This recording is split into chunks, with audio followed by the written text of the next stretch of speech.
on tour in August. Irvine, Dayton, Seattle, Richmond.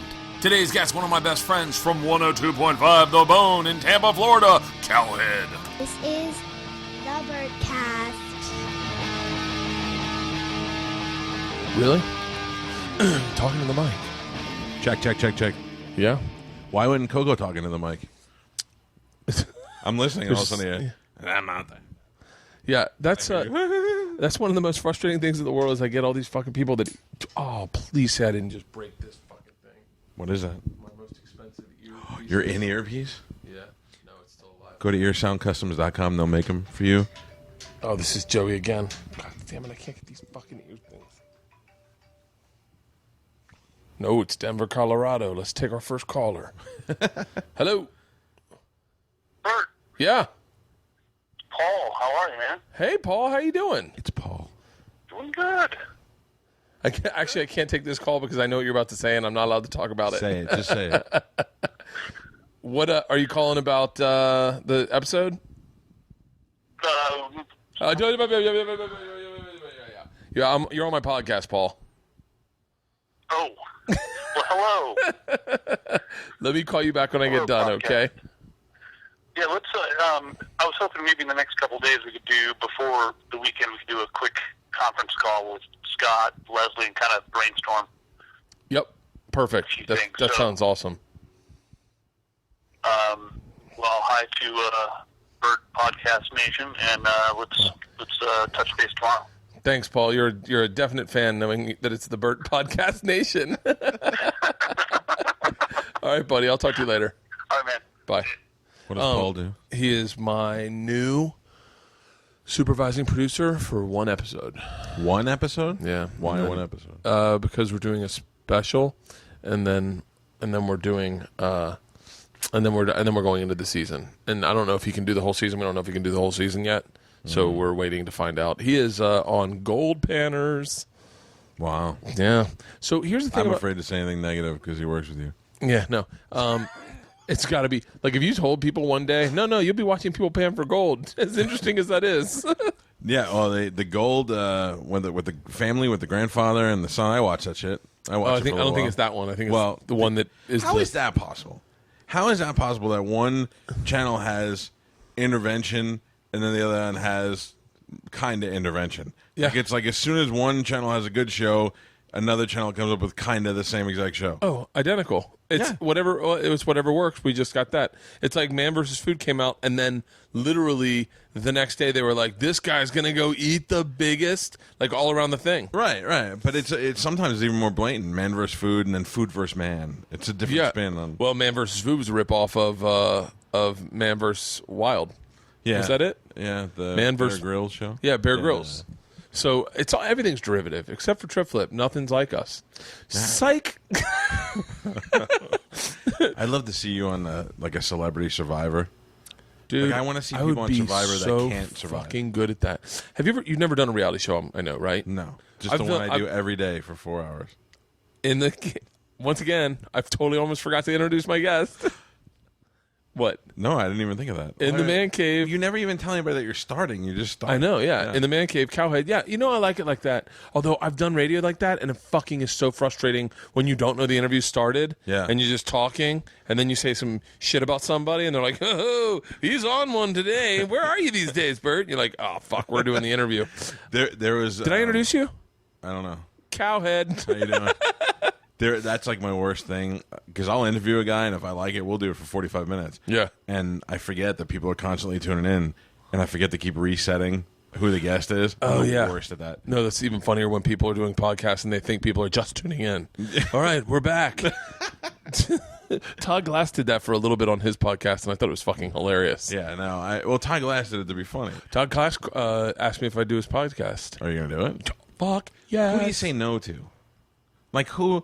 I've never said no to anybody. I know, but when you get to the point where there's too many fucking people doing podcasts. Like there's certain people I want to sit down and go, what is the ultimate goal? That's what you should think about. What's the ultimate goal with this podcast? I have none. No, I have with you. It makes sense. Here's why. You're a guy who is full of personality. You're a certain kind of guy, but you're on a TV show where not all of that gets to come out the way it would. So this is another outlet for you to be Bert. Ooh, I wonder if that means when I go into production, I'll just do podcasts by myself on the road and tell you what I just shot. Yeah, nobody gives a bit. shit about that. Yeah. Today we're in New Zealand. For you guys that don't know, I'm sure you do. If you are a subscriber to this podcast, Cowhead is the number 2 or number 3 most downloaded podcast. It's you, Joey, and Ari. And he's my buddy. He's a DJ and is it DJ? DJ, really? I don't know what he say. He's got turntables? Shock jock. He's a shock jock in California who just came out in LA. No, in Tampa. Who just came out to shoot an episode of Sullivan and Son. Yes, I did. Steve Burns, fucking sitcom. Steve Burns has been my friend for how long? Not once. Really? You've been my friend for a long time. You have fucking 3 shows. I haven't been in any of those. I tried What did you try? We tried. Remember the one we tried to? I set up a conference still call. not allowed back into Busch Gardens because of that. Oh, were we talking about what animal we could kill and why? Yeah. If you want to impress me, what was that first show? Bert the Conqueror. Bert the Conqueror. Go How the fuck do you not remember that? Go conquer a fucking donkey or whatever they had over there. Go get one of those animals. I called in. This is so weird doing this because I know I'm telling a story about something that we did to people that aren't in the room. I forget though. Oh, I don't. I called in. I think I was on the premises. Yeah, you were at Busch Gardens. I was at Busch Gardens, and I was calling in to Cal to talk about the show, to promote the show, because I think the show had already started airing or something. Because you're doing Bert the Conqueror, and they're swinging you through Florida. And we were like, well, for sure, we'll be involved with this because we've been Bert fans since before anybody else. And Yeah. You're shooting at the mud pit. I think down the it was road, tentative at the time. And then you were all excited when you're like, okay, I talked to Busch Gardens, and this is what we're gonna do tomorrow. yeah, and then you said, what was it? It was like If you could knock out one animal there, what would be your animal you'd go for? And I think I was like, oh, I'd definitely go to the petting zoo or something. And I forget what it was, but we I was started trying to convince you to kidnap an animal. I'm like, if you want to be a conqueror, stay off the roller coasters and go conquer one of those fucking animals. I don't remember what it was, but they got really mad. And we talked about what animal we could beat up and why, and which one we could kill together. And if the three of us, all me, you, and Galvin, and basically Busch Gardens was totally fucking listening, and then literally tried to pull the shoot from us. They were like, "We can't talk like that," and we were like, They're like, "Listen," in my head, I'm like, "If you live in fucking Tampa, you know Cowhead, you know we're just talking." It's weird because they're all still fans of the show. Yeah, and that was the other thing. They're fans of the show. They were listening to the show, and then they freak out. Like I've been doing radio in Tampa since 1992, and I've only done one broadcast from Busch Gardens, and everybody's constantly like, I don't know what they think. Like, I'm really gonna go try to beat up a fucking lion when I'm there. Yeah, like what? It's jokes. And so then we got in trouble. But you came out to do Sullivan and Son. You are this. Randy Bowerman was on Sullivan Son. Really? I don't know who that is, but Randy Bauman from WDV in Pittsburgh was on last week, which technically was after me because I had already had my episode picked out, and then the host got punched in the face by a pull-out cab driver and had to reschedule the shoot because he had his jaw wired shut. So then when they rescheduled the shoot, I couldn't get out in time, and Randy Bowerman, as you like to call it, beat me to it. I fucking can't believe I pronounced his last name. Randy Bauman, who does mornings in Pittsburgh, along with Steve, whose show is filmed supposedly in Pittsburgh, and Billy Gardell, who's from Pittsburgh. So I had a lot to working against me. Randy got in. He got a line. Wait, did he got a line? He got a funny line. He killed. Shut up. Yeah, he did good. And so you're out here to. So let's talk about this show for a little bit, because this is what I think is really genius about what Steve's doing is he has you on as a guest. You're going to talk about it the week it's premiering because people are going to get to see you on TV. But don't give him the credit because it's funny. I'll tell you how it came up. Okay. We were talking to Steve on the air about the show. We were promoting that it was starting on TBS. We'd read that it was signed. And he explained it was going to be like, they wanted it to be kind of like Cheers, where it would be basically just the whole thing in the bar. And right when he said that, I remembered. Do you know Mark and Brian, the radio guys that were in LA forever? No. They're like top 40 douchebag, like the ones you just want to hate. They had feathered hair and all that. Yeah. They married each other one time for a stunt. They had a show on NBC that lasted for like 5 or 6 episodes. It was kind of like like a stunty show, like a morning zoo stunt show. Yeah. With these two guys. And it was terrible, but you got to see who they were. When I lived in New York, I don't know who the fuck Mark and Brian was, but I saw who they were because they had this TV show. Then I remember like a year later, I'm watching Cheers, and there's a scene where Sam's not talking, but he's in the background, and he goes over and he's making some conversation with these guys at the bar, and it's fucking Mark and Brian. And I thought, well, that's awesome. To be terrible morning show DJs and still get on Cheers. That's fucking... So when I'm talking to Steve Byrne, I was like, I'm way cooler than Mark and Brian, and you got a bar show. Can we just come and sit in the background at your bar? And he goes, I'll definitely put you guys in. Without hesitation, Bert, he put us right on his TV show. Well, yeah, because he's executive producer of it. Vince Vaughn makes it. At what point do you start throwing your balls around? But my show doesn't involve... His show is barely on TV. It's on TBS, and it's only in its second season, and he's already throwing his nuts around. And the best part about it is not only were we on the show, we got fucking paid to be on the show. You did? How much? I don't know. I started asking some of the other... $700. Oh, okay. It's got to be. It's good, yeah. Well, I started asking the other people on the show. I'm like, is this a good living? Because I would totally move here tomorrow and do that. What's the energy of the show? This is what I like about Steve, though, is that he has you guys on, and then he's got this Sullivan and Son comedy tour that he's putting together. Yeah, it's like he's literally spearheading. The regulars on the show are Owen Benjamin, Roy Wood Jr. Who, can I just tell you right now, my prediction, I love Steve to death, and he'll be fine at whatever he does, but Owen Benjamin's the breakout star of that show. He's going to be, Benjamin will be the next Vince Vaughn. I will say this. Hey, guys, how about for once we talk positive about the people we talk about on this podcast?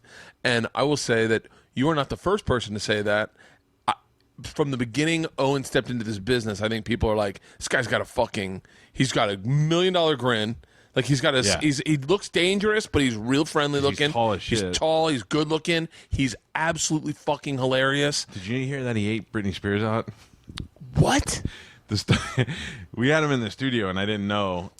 I didn't know. Like, I'm not. When a comedian comes on, I'm not doing like crazy celebrity research. I'm just like, oh yeah, okay, I know what he's been doing before. That's all I need. Let him be funny. Well, when Owen leaves, I really like him, so I start looking into him a little bit more, and I find out he was engaged to Christina Ricci. Yep. And I go, wow, would I fucking not know that? And I didn't bring it up, and I was kicking myself in the ass. So another comedian was on. I won't say who it is, and I said, did you know he was engaged to Christina? Put the mic away and tell me what. No, because I know. I do it all to you. I won't say it. I do it to you. I say I won't say it. Then I go, oh, you really? And I say it. I know how you work. Okay. So I almost said it myself.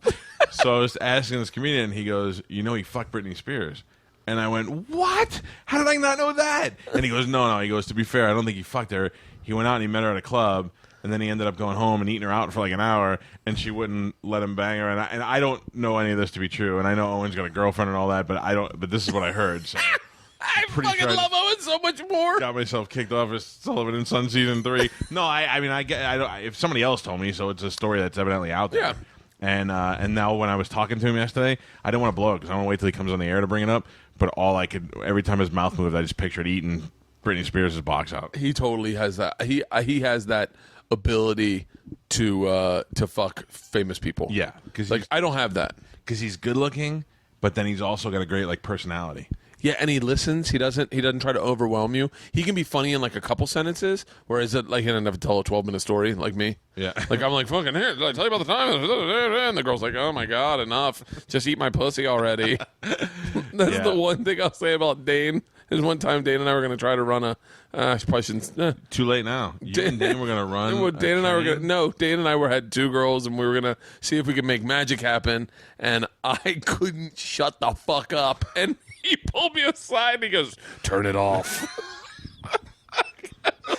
I go, what? What were you doing? Routines? Oh, I couldn't fucking stop talking. And Dane was like, already had his shirt halfway off. He's like, stop speaking. He's like, no one fucks while you're running material on him. Get off the stage. How bad did they go to the bathroom before they fucked you guys? And they didn't. Like, hey, Dane left. He left? He left because I couldn't shut up. The fuck up? He left. He was like, all right, fuck it. This isn't happening. I'm out of here. See you. He's like, Bert, you got a ride? And I was like, I think so. Girls, do I have a ride? Do you know they went in the bathroom before and they're like, you're fucking the funny one. No, they were not. They were fucking. This was before Dane was famous. Oh, really? Oh, yeah. This was, I mean, he was famous in L.A., like, for comics, and people were coming to see him, and he'd sell fucking out the Laugh Factory, but he was just like, I think we had done a showcase. Can I tell you, a lot of people do Dane impressions, and the people that know him do really well. Bobby Kelly and all Yeah. that. Jesselnick's one on YouTube is the best of him telling the joke. But do you know who has him down physically? Whoa, hold on. Was that Jesselnick on Mad TV that did the impression of him? No. Jesselnick was doing an outdoor comedy show for like some college thing or something.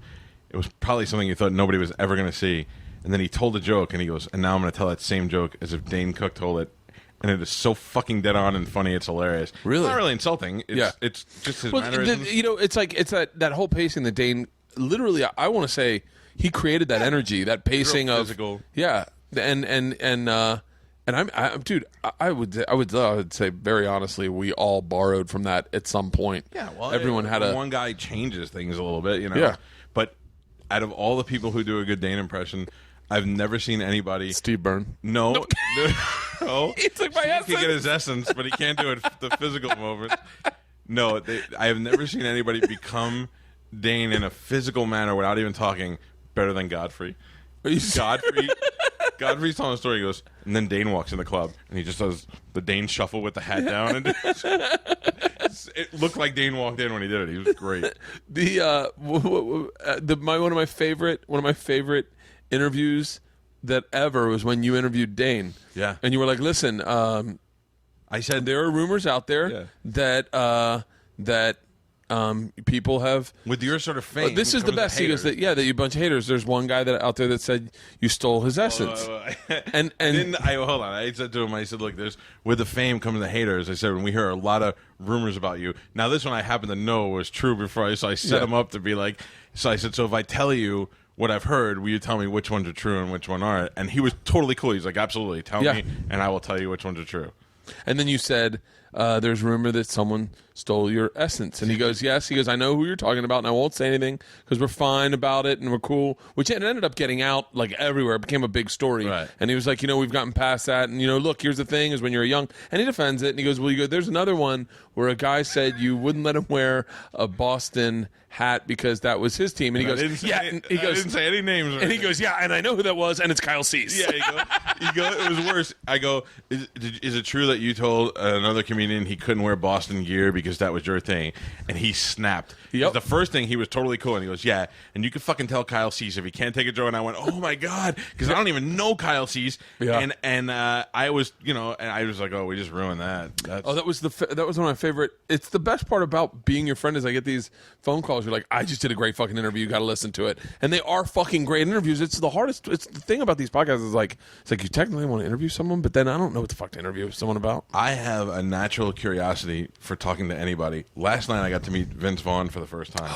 Vince Vaughn may be one of the few people that I'm kind of starstruck. I actually asked Steve to introduce me to Vince because if I'm there and he's in the same room with me and I leave without meeting him, it'll bother me for the rest of my life. Yeah. So I felt like such a douchebag asking, but I go, hey, Steve, I go, wait, set the scene.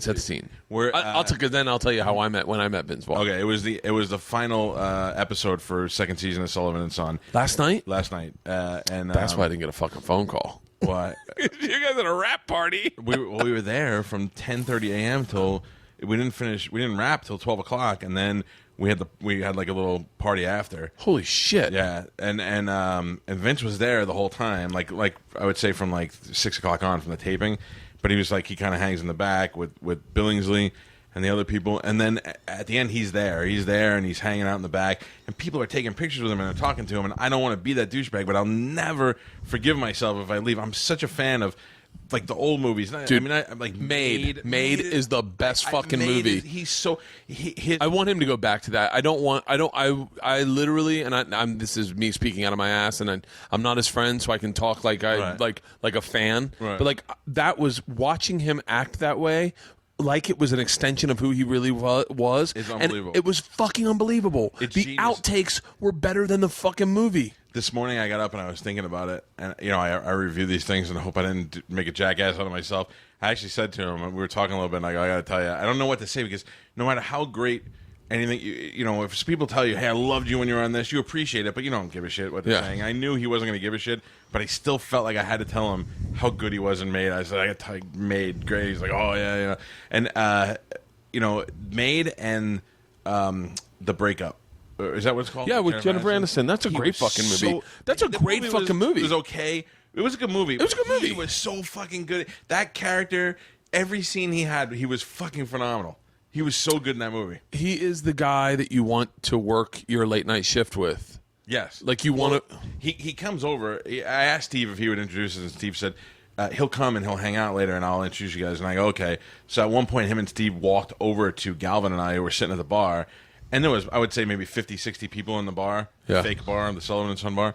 And Steve walked right up to us. He goes, "Hey, Vince, this is Cowhead and Galvin. They do a radio show." And then Steve, being cool, just leaves. And he goes, "I wanted to let you have some alone time with Vince." And me now, I don't want to say anything that's fucking up. I don't want to screw it. I don't want to be an ass kisser. So I'm trying so hard not to fuck it up. But we start talking about the show, and then he asked a question about radio, and I don't know how he got into it, but we start talking about kids.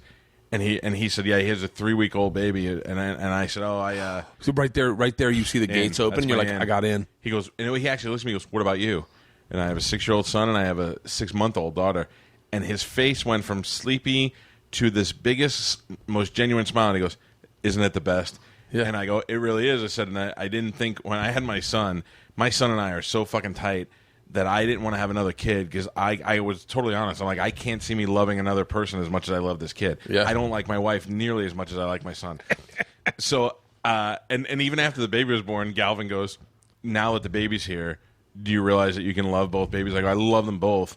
But if it came down to saving one of them, I'd throw my daughter in a wood chipper if it meant saving my son. Yeah. Now that she's 6 months old, I don't know if that decision would be so easy. You're like, fucking flip a coin. Yeah. I mean, so I started talking about that, about how, and he was like, oh man, when he goes, the needs that your daughter has, and we started having this kind. And I said to him, I don't want to blow too much of the conversation, but I said, yeah, so I was a little apprehensive. I said, in the time that my wife was pregnant, I subconsciously bought 6 guns. I really did. I went from having 1 gun to having 7 guns before the baby was born. And he was like, well, I have guns. And then we went on to another 20-minute conversation about guns. And it was a genuine, and I kept trying to give him an out to walk away, and he was having a good conversation. So we just we literally talked for a half hour. And then when it was done, I was walking out, and I just kind of tapped him on the shoulder, and I was like, hey, Vince. He was like, hey, buddy, all right. I'm like, oh, we're like friends now. We're cool. Hey, give me your number real quick. And then, yeah. I ran out, and then the next day I woke up, and I was so gay, because I was like, oh my god, does he think I'm an asshole? Does he like me? What's going on? And but it was good. It was a good experience, man. He's one of the realest dudes. And the whole reason I brought that up is because that's the whole thing with me is interview wise. Here I got this guy. I don't know what I'm going to say to him, how quick this is going to be, but I go right into. I started asking him about where he lived, what his neighborhood's like, and then I got into. I said, a guy like you, girls like you, and I said, but guys from your movies, they all want to be your buddy. I would think that it'd be tougher for you to go out in public, than every guy wants to be your best friend. Wants to be your best friend. And he had a really good answer. He goes, that's what he said. He goes, when I go out, like if I go to a bar, he goes, everyone wants to buy me a beer. That's not bad. And he goes, but then as I get older, I don't really go to those sort of places anymore, so it doesn't really even matter. And he's like, I live in a normal neighborhood. So it was, but I immediately slipped into interview mode. I sat there and just started asking him all these questions I thought I would never have an opportunity to do again. What a muscle to have. There's so many people that don't know how to talk. Now you just made me think, like, what is, like, I'm not saying I'm Vince Vaughn at all, but if someone is a fan of mine and they say, like, there's certain things they say where you just kind of like, yeah, great, awesome, man, thank you. Like, you're very genuine about it, but it's like the 100th time you've heard it after a show. Right. Like, great show, man, you're hilarious. Oh, thanks. I've never laughed that hard. Oh, thanks. Like, those are the rote ones that people say. Right. What would be the sleep? Here's the goal, people. Try to say the thing to me that's going to get me caught off guard if you come to my show. Like, God, man, like, what one worked for a really long time? You look great, man. You look like you've been working out. And I was like, really? Thank you, man. Thank you. Your hair looks full. That would be a good one. Do just the opposite. Whatever you get, when I go, dude, you gain weight. Yeah. You're fat. You look up, oh, I'm down like 20 pounds. I just go for your insecurities immediately. Dude, you seem like you'd be a really great father. Oh, seriously? Nothing's better than you. All the years I know you, you're constantly spreading that Rogaine shit on your head. I've been doing it for fucking 20 some odd years. And nothing has changed. You haven't lost I'll it. keep it. I'll keep it where I'm at. Your hair looks like you look like you've lost weight, by the way. I did lose a little. It's hard when you're fucking the guy who's sitting next to you lost 100 pounds just purely by working out and eating right. Galvin. How pressure is that? Galvin's got those kidney stones. Oh, that's the fucking worst. Yeah. No, he can't enjoy life at all. No, but he did really. I mean, he's kind of an inspiration. He really. Galvin was fat. Galvin was like 300 and something pounds, and he looked like that guy from Orlando, Mike. Do you know who I'm talking about? No, from Orlando, the city. Mike Busey. Oh yeah. He looked like Mike Busey, swear to God, in every respect. They could be brothers. And now Mike Busey is the fat brother. He's running marathons? Galvin's running a marathon in November. He ran a half marathon last year, and he's running one in November this year. Good for 26 him. miles or whatever the fuck it is. God. That's something I'll never, even if I lost 100 pounds, I get nothing out of running a marathon or climbing a fucking mountain. And not now after Boston. I'm definitely not running one. No thanks. The risks of being in a marathon. Look, it's the reason I don't go swimming in the ocean sometimes. Like, there's just things I don't do. It's like I'm not going to put the fucking work in just for. How is it not created by a fat guy? I'm going to blow up a marathon so that I never have it. Did you see the big stink was the kids on Rolling Stone today? Yeah. And I guess they made him. They made him look like a rock star. They did, but that's people got it. I mean, how do you not get it by now? That's the whole reason Rolling Stone put him on the cover. Yeah, it's the reason they put Kanye West on it to look like Jesus. I was wondering, do you think they ever put Osama bin Laden on there? Well, remember, Time Magazine was going to make Osama bin Laden the Man of the Year. What? The Man of the Year for Time Magazine is the person who is responsible for the biggest event or change, and Osama bin Laden was the biggest newsmaker of 2001. And obviously they didn't do it because they didn't want people to freak the fuck out, but that would have made a lot of sense. But I mean, that's the one positive about having your own radio show is you're always up to date with current events because someone brings them in and says, here's what's going on in the news today. And then you're like, oh, perfect. Oh, are you kidding me? Who's bringing them to me? Spanish? He didn't know a fucking current event if it bit him in the dick.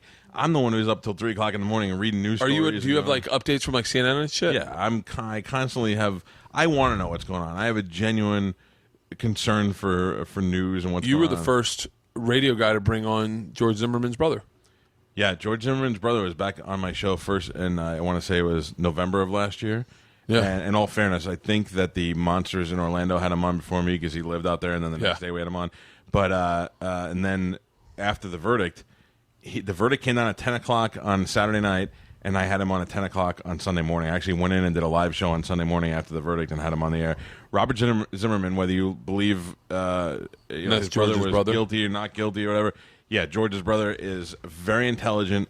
And I was middle of the road about the situation when we brought him on the first time, and he answered so many of the questions that he totally straightened me out. And I thought we should definitely have this guy on again because people need to know the truth instead of these half-truths. I don't know why in all situations people usually dig deep. In this one, they were very happy with what was on the surface. They didn't have to look deeper. They wanted to believe whatever was easy for them to grab.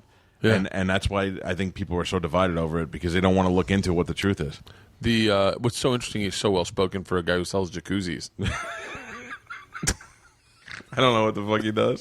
I don't know what he does either, but I don't know. Everybody's like, is he a lawyer? I go, I don't. He's not a lawyer. He's not a lawyer. They would have brought that up. I can tell you he sells jacuzzis or like boats or some shit. He works at that yogurt place in downtown Orlando. Just a very eloquent yogurt salesman. Yeah. That whole fucking Trayvon Martin thing. It's funny too because I call my dad and it's like I think ultimately you said it too when we were walking out from getting coffee. What everyone thinks is I just don't want my son to get shot. Like my dad saw it as a father. Yeah. He was like, I just think about you. And you said the same thing about your son. I get a lot of shit for defending Obama, which now I kind of look into it a little bit more. I kind of think maybe it was a little more politically motivated. But when Obama spoke about it and he said last year, if I had a son, it would look like Trayvon Martin, I honestly thought that he was speaking from a human point of view, not from the president's point of view. Yeah. That he said, look, I feel bad in this situation because if I had a kid, it would probably look just like that kid, And everybody was like, fuck him. He's trying to politicize this. I'm like, okay, well, I'm going to go with he was human for 5 minutes. Yeah. And I think the same thing. But living in Florida, being a concealed weapons permit holder, knowing full well what the law is, knowing that this case should have never even gone to trial, there was no way George Zimmerman was going to be found guilty. And if he was, That's when the fucking rioting should have started, because they just manipulated the law so that they would have, they would appease a couple of lunatics that were out there getting ready to turn cars over. Yeah, it's really interesting I watched all that, especially as a person who grew up in Florida, and I know people are allowed to have concealed weapons. I know, I remember the stand the ground. I remember this law when we were kids. The rule was and my dad didn't own guns, but I remember other dads and my dad. I asked my dad this, and he said, "Yeah, that's the law. If someone is breaking into your house and you shoot them as they're running out the door, and you just drag them back into the house." Right. That was the big thing, because if they're outside, Yep. you can't prove that they were in your house. You're supposed to shoot them and drag them in, which is bullshit too. But Yeah, I mean, I'm sure they'd see the blood trails. Right. So no. Swear to God. he was in your driveway, and then we put that chemical on that lights everything up, and you could see it going backwards. Yeah, that was they used to have the retreat law, where if you had the opportunity to retreat, you had to retreat first. Yeah. Then you wanted to fire warning shots, all that bullshit. Now it's just, hey, especially at home. I'd definitely fire a warning shot. I'd be a definite warning I'd shot fire guy. a warning shot too, right through his fucking head. Warning shot. Like, if it gets to the point where I'm taking my gun out, somebody's dying. That's it. Really? Yeah, because I never pull it. I've never pulled my gun out unless one time some guy in traffic was pretending like he was going to go for a gun. He reached in his glove compartment, and I just stared at him. And I just happened to be coming back from the gun range, so I had 9 guns in the car. So I rolled down my window and I go, "Here, you need one? Take one of mine." And the guy just shit his pants. But that's the only time. Rolled your window and offered him your gun? Yeah, he went all frantic to his glove compartment like he was going to shoot me, and I was like, "Oh, I can't wait for this." 'Cause I got 9 guns sitting next to me. And then I finally rolled down my window to call him out. I go, would you forget yours? Here, take one of mine. I hand him a 9mm in traffic. But in all seriousness, I've never taken one out to defend myself. And if I do, I'm going to fire it. Well, you knew there were dudes who had shotgun racks. I mean, that's back when you could keep shotguns in your truck. You can still do that now. Oh, You don't even for need real? a permit to carry a weapon in your car or your house. In Florida, any average Joe can go and wait out the 3-day waiting period. They'll do their little simple background check, and you can buy a gun. And you don't have to have a license. If you want to conceal it and carry it with you, that's what you need the license for. I wanted to buy a shotgun so bad after we went skeet shooting. Yeah. I had so much fun skeet shooting. Pretty cool. Skeet shooting was so much, and I was really good at it. And I was like, that's the thing, is you think you're going to suck at it, and once you break 2 of them, you're like, I'm pretty good at this. yeah, because it looks impossible. Yeah. And we went out there, and it was like I was killing it. And I was like, I might want to go hunting. Kill a bird, something that doesn't, like Patrice said, something that can't smile at me. I don't know, dude. I shot a bird one time with a pellet gun, and it fucking ruined it for me. When I shot a frog when I was a kid in Stephen St. John's backyard. Yeah. And fucking, whew. I shot a bird in midair with a pump handgun pellet gun. And all my friends were like, "Holy fuck, you got on the first one." And I'd never been prouder, because I was always a little fat kid that got picked last for soccer. And here I was. I finally had something I was good at. I was the fucking Wild West Wrangler of Staten Island. I pulled that pellet gun out, and I shot that bird. And then I went over to it. And when I went to go and look at it, and all my friends were there, another bird came, and it was hovering over it, looking at its dead friend, going, "Why?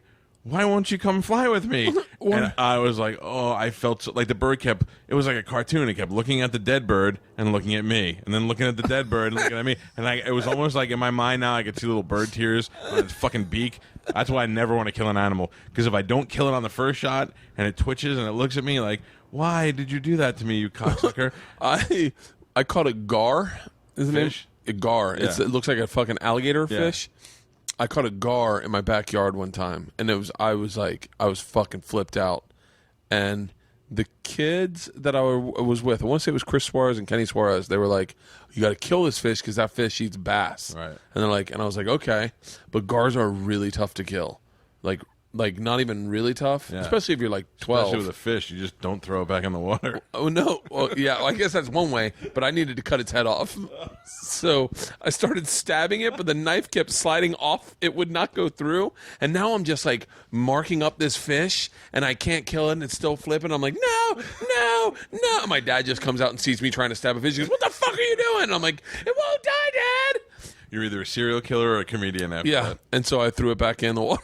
All cut up. After cut up, I was like, "Fuck it, if you can That live." fish went on to heal and live, and he's the toughest fucking fish in the state of He's Florida. got scars all on his neck. Like, what? What are you looking at? Yeah, that was when I was a kid. I used to go fishing every fucking day out in Lutz. I live on a lake now, and I take my son there every once in a while. My number one reason why I don't go every day or at night or whatever, I'm afraid of alligators. Dude. They're everywhere. Yeah, I want to say there weren't this many when I was a kid. They weren't. They were there, but they weren't. They didn't come out like they come out now. Why? Why are they coming out so Because much? we moved into their territory, and now they're kind of getting used to, golf courses, and Dude, they're used to seeing us. they're all in my dad's lake. All in my dad's lake. Which I live 10 minutes from. Yeah, and we go out there now, and you shine out the flashlight, you see alligators crossing. Who is that? My wife just texted me a picture of my son holding up his WWE belt. This is I got to tell you, when you look at your kid when he's 6 years old, and you think my son could be president, I never have thought that once about my son. My son. Just keep them away from Isla, because the two of them together might just end up fucking making bombs in the backyard. Yeah, like we come over for Thanksgiving, they're like, "We're digging holes. Come on." my son will be the one that somebody convinces to do something bad one day. Oh, he's just nuts. I told you that did you? Maybe I didn't. I talked about this maybe one time on stage, but that tree that I have right there that's dead as fuck. Yeah. So Isla doesn't want me to get rid of it, because Isla, it's her favorite tree. Out of all the trees here, that's her favorite one. She's a favorite tree. Yep, that's her favorite tree. And so I said, "Baby, I think I'm going to cut it down." She goes, "Daddy, I'm going to bring it back to life. I'm gonna water it and talk to it and feed it and give it love, and it'll come back." So I'm like, "Fine." I'm not cutting it down now. Right. So I'm like, "Let her do it." This is probably a couple months ago now, or a month ago. I'm walking through the back of our house, and out of the windows, I see Isla shouting at the fucking tree. And I come out the side back where I came out, and I start walking out, and she's already walking away from the tree, stomping her feet. I go, "Isla, what are you fighting with the tree about?" She goes, "Squirrels," and just walks inside. I was like, "What the fuck?" Turns out the tree's dead now. The squirrels won't come and fuck with it. Like it used to have fruit all on it, so the squirrel, you could always feed a squirrel from that tree, and you cannot get a squirrel on that tree now that it's Nobody gives dead. a fuck about a dead tree. No one gives a fuck, and we're trying to get rid of it. I have a squirrel. I don't know. I wouldn't say it's a problem, but I think they're getting in my attic. But they're not doing anything. But every once in a while, it just sounds like a bunch of kids running through my through my house. Dude, a squirrel in the house sounds fucking terrifying. Loud You ever as hear shit. that? They ever see the show where it's like not monsters inside, but it's like infested? Yeah. And the woman was like, "Yeah, my walls were vibrating," and they open it up and it's all snakes. Oh no! Oh, that would fucking make me you lose my serious? mind. Yes. Oh, I saw. I lived in this place called Wilderness Lake Preserve, and Now? yeah, it's where I live. Oh, Wilderness yeah, Lake. yeah. And they have a Facebook page, and the neighbors like post pictures of when they see deer and shit. It's like the gayest thing. But now it's snake season, so everybody's posting pictures of snakes on their property. So I bought this gun. I have this gun called the Judge. It shoots 410 shotgun shells out of that. It's a handgun, and they call it the Snake Killer. So I don't know. I can't find out. Nobody can give me an answer. A lawyer, a cop, nobody can answer me. If I could fucking shoot a snake in my yard, like all I'm worried about, if I see it, I'm shooting it. I'm just worried about whether I'm going to jail. Like, I don't Why? know. For unloading a Yeah, firearm? for shooting a gun in my backyard or my front yard. I don't really give a shit about my backyard. How can they know that you shot it? Just be like, "What Because me?" it's loud as shit, and my neighbors will be like, "He's firing a gun." Get a silencer. I don't. Am I a sniper? Yeah. I don't know. All I know. What is kind of that- snakes? Rattlesnakes or moccasins? That's the thing, and there are people identifying them. I don't give a fuck. A snake's a snake. Oh, kill it with a shovel. We used to kill snakes in our backyard with a shovel all the time. You go out to play wiffle ball in our backyard, Yeah. and all of a sudden somebody be like, "Rattlesnake!" And you're like, "What?" Two problems. That one is that I'm clumsy, and I'm just afraid that I'm going to go try and give it the shovel guillotine, and I'm going to miss, and it's going to Cut your toes off, son of a bitch! Now you're on the floor with a snake. And then the other thing is, I don't have a fucking shovel. I don't have any yard tools whatsoever. If I had to dig a hole, I'd have to hire a Mexican. I have no tools at all. My garage is filled with other shit, but when it comes to yard work and all that, I have nothing. Seriously? I don't have a shovel. What am I gonna have a shovel for? Fucking bought everything. For what? I bought You it digging all. A hole? I bought it all. I fucking bought it all. Yeah, I've dug a lot of holes here. For what? To plant trees. I planted ficus back there. I planted all the whatever jasmine right over there. Hasn't really come in the way I thought it would. I'm not that guy. Really? I'm not putting a ficus or jasmine in my yard. And if I am, my guys who cut my grass will be the guys doing that. It's not even. I don't know. I just don't have. I don't have any of those inherent man skills. It's that one of the most things men I have. fucking love about this house. Planting shit. Oh, just fucking planting shit, building stuff. Like I put together that treehouse. No, you did not. With There's my dad. No way in the world. Technically, I fucking messed up, and Isla was making some argument that I don't do anything for this family, and I go, "What the fuck are you talking about?" The same one who wanted to save a dead tree. Yeah, she goes, "Daddy, you don't do anything for this family. Mommy does it. You just go out and party all the time." And I was like, "Isla, that's not true." I go, "Who put together the treehouse in the backyard?" And she goes, "Santa." And I was like, "Oh fuck." Santa bought us one of those. Did he? Yeah. How much was that? I don't know. It's important that we talk about this. I have with no these idea. Wooden Al Qaeda training facilities that they have in the backyard for kids. The one that I have in my yard was all wood. It's about the same size. It was $5,000. Really? I could have bought a car Yeah. with that money. I could have put a down payment on a cheap suburban house somewhere. Dude, it's I have no idea. I'm sure that was probably it has to be in that ballpark. Because it's the one from like Toys R Us or wherever. They're insane, and then and we knew it was going to happen. Kids playing them for fucking 3 days. Yeah, and then they're done. And then fucking done. Yeah, they've conquered every ramp and whatever ladder. Swing set, I'm not really comfortable with the dexterity of it. But there's no way I'd let my kid play in something Integrity. I don't even meant to own a say shovel. integrity. What'd you say? I said I meant to say integrity. The dexterity of it. Yeah. I fucking hate it. My brain's like fucking not firing right. Hence the cleanse. All the drugs. No Cleanse? drugs. What are you doing? My cleanse. You should do it. It's really fun. I don't. What do you like? What do you do? I just juice in the morning, snack. Lunch is like lean protein and greens, like today.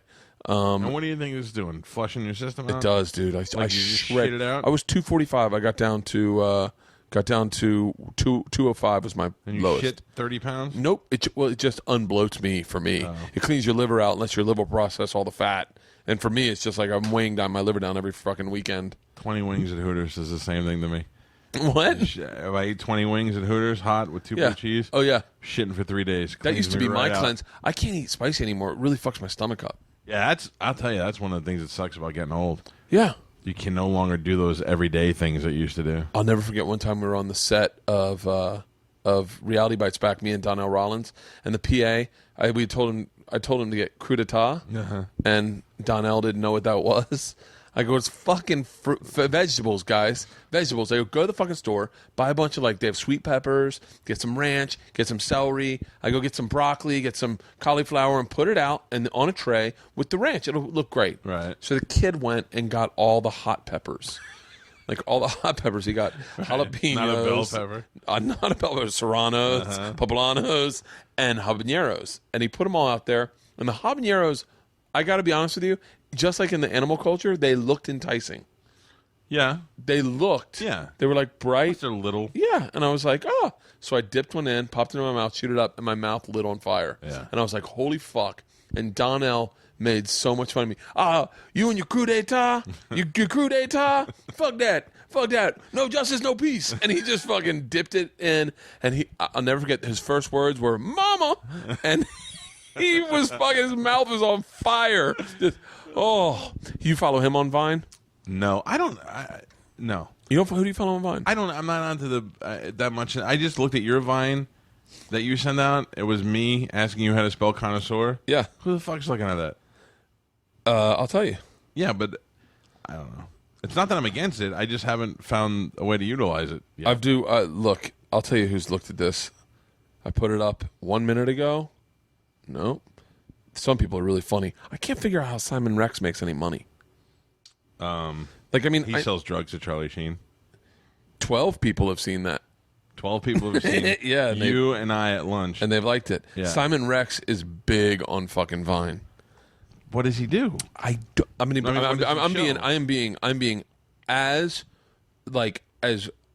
telling you, I'm a fan of the guys. I liked him when he was an actor. I liked him on MTV. I like his rapping. I like his vines. I follow him. I get a kick out of the guy. You like his rapping? I do. I really do like his rapping. Him, Mickey Avalon. Mickey Avalon's funny. Yeah. You ever see Mickey Avalon? No. He was in the building one time. Spice had him on after my show. Spice comes on, and I didn't know who the fuck Mickey Avalon was. And I was walking out of the building, and he was walking in, and it's Mickey Avalon looks like if somebody shrunk Pauly Shore, made him 10 pounds fatter and gay. That's Mickey Avalon. Really? He looks like a fat, short, gay Pauly Shore. His album I really liked. And he's funny as shit. I just didn't know Really? who he was that day, and I listened to him do that interview with Spice, and he was fucking hilarious. He's lived a fucking weird life. Yeah, he has. But he tells a story, and I love when people say this. It was him and another guy, and they were pretending to be gay prostitutes. So they would get gay guys to come and pay them, and then they wouldn't do anything, and they'd just take the money and run away. I wanted to call in and be like, nobody believes that. Yeah, I don't believe that. I don't believe that might have robbed one or two. One but time they didn't hold you down. Yeah, I think I'm going to get my money's worth, boy. Mickey Avalon is a white Jewish rapper, if you don't know. He looks like a short, and he was fat, addicted to heroin. His dad was a heroin dealer, I think. Something like that. They both got addicted together. His mom found out that he was on hotcocks.com. And then he got sober, but now he's a rapper. And so Simon Rex kind of got him his deal. And so I like Simon Rex. Here's my point. Yeah. I like Simon Rex a lot. But I look at his Vine, and he lives the most luxurious lifestyle. He's going to Palm Springs. He's going to Hawaii for a month. He's in Hawaii for a fucking month, hanging out with this chick that I can't figure out if it's his sister or it's some girl that he got pregnant, and he wants to spend time with his kid who's fucking adorable. And he lives up in the hills. He's always in nice cars. He's always with famous people. But I don't know what he does for money. Okay, so what did he do before? He did MTV. He did MTV. Let's go net worth. Yeah, good. Well, but look what he did, though. Isn't that net worth shit is never right? Yeah, it's never right. Never right. Because it told me, I had Tim Allen on the other day, and it told me Tim Allen was only worth $80 million. And there's no way he's worth less than $100 million. Well, I was with Adam Richman, and we were at the airport. Yeah. And I was net worthing someone. And he goes, "What's that?" And I said, "Celebrity net worth. You never seen it?" And he goes, "No, what is it?" And I said, "You can find out how much someone's worth." I go, "Look." And I typed in him in front of him, and he went, "Really?" I go, "Is that accurate?" And he goes, "Not at all." Yeah. I was like, fuck. Although I got Harlan Williams pretty good. Well, sometimes I think they they just go like when we were with Gilbert Gottfried, and we were like we guessed his and it was high, and he was like maybe I don't know, and you're like I bet it's nothing near that, but he's like who's gonna say no it's actually a lot lower. Adam Richmond did say it was like he was like mine's a lot lower. We had somebody else recently. I can't remember who said it was lower. I do a lot of the celebrities that come Bill in. Burr. Look it up. Bill Burr's $6 million, and he was like, "Come on." He's like, $6 million. You think I'm coming to your house to do your fucking podcast? I was like, good point. By the way, that was one of the better podcasts. That was, Bill you know Burr. what? Funny. This I'm gonna go out on a limb. This is actually a really good podcast right here. I can feel it. This one? Yeah. From the beginning to like right now, it's dropping a little bit. You but think so? No, That's because you're twiddling on your fucking phone. No, the Bill Burr podcast we got done. I just like talking to Bill. I like talking to friends, so I get like He was great. I get a kick out of it. And then we got out, and Bill goes, "That was a really good podcast." I was like, "Oh, thanks, man!" Like totally not attached to it. And he was like, "No, that was a really." He goes, "I've never really talked about that Philadelphia stuff." Him breaking down that Philly thing piece by It was piece really was awesome. fucking interesting because I was like, I never looked at it that way. The way he saw it and the way he perceived it. And I've asked him about it, and I've heard him talk about it before on other play, but he really took it and broke it down. Yeah, from his point of view, that was really good. He was that was a good one. Anytime Joey's in here, Joey's just a fucking Joey. I don't know how he doesn't have how somebody hasn't made a reality show about. Even for the people like the East Coast people that don't know who Joey Diaz is, maybe not as much. He's so fucking interesting as a person. I listen to him tell drug stories. I'm not a drug guy. I barely have smoked pot in my life. But when I hear people tell drug stories from it was fucking hilarious. Some of the things that have come out of his mouth without intent to be funny are the funniest. Those are the funniest ones ever. And like he was telling me a story. We were driving one time, and he was saying that he went to the doctor to get a rectal exam, and he was like, I fucking hate that shit. I hate that shit. He goes, Bert. And it's like you're waiting for them to say something, and I get naked, and the doctor stops, and he goes, "Can I stop you right now, Joey?" And he goes, "Yeah." And he goes, "There is toilet paper on the head of your dick." Joey goes, "Sorry." And then he goes, "I had to pull it off." I go, "What was there toilet paper on the head of your dick?" He goes, "I had to clean it up for the guy." I go, "Wait, you're just wiping your dick?" Oh, it's the fucking best. And then it's his asides that make him so fucking funny. Did you have that done? What rectal? The finger up the ass? I have, but not for a doctor. No, I did when I fell off the aircraft carrier and was shitting blood. Oh. I had to go. I was trying to get my wife pregnant for my first kid, and we couldn't get it done, and they checked her out, and she checked out good, so then they had to check me out. And I went to the doctor, I went there and I don't remember. It was just like a checkup, and he goes, "When's the last time you had your prostate exam?" I was like, "I'm 34, never." And he's like, "All right, let's do it." I go, "Well, not today."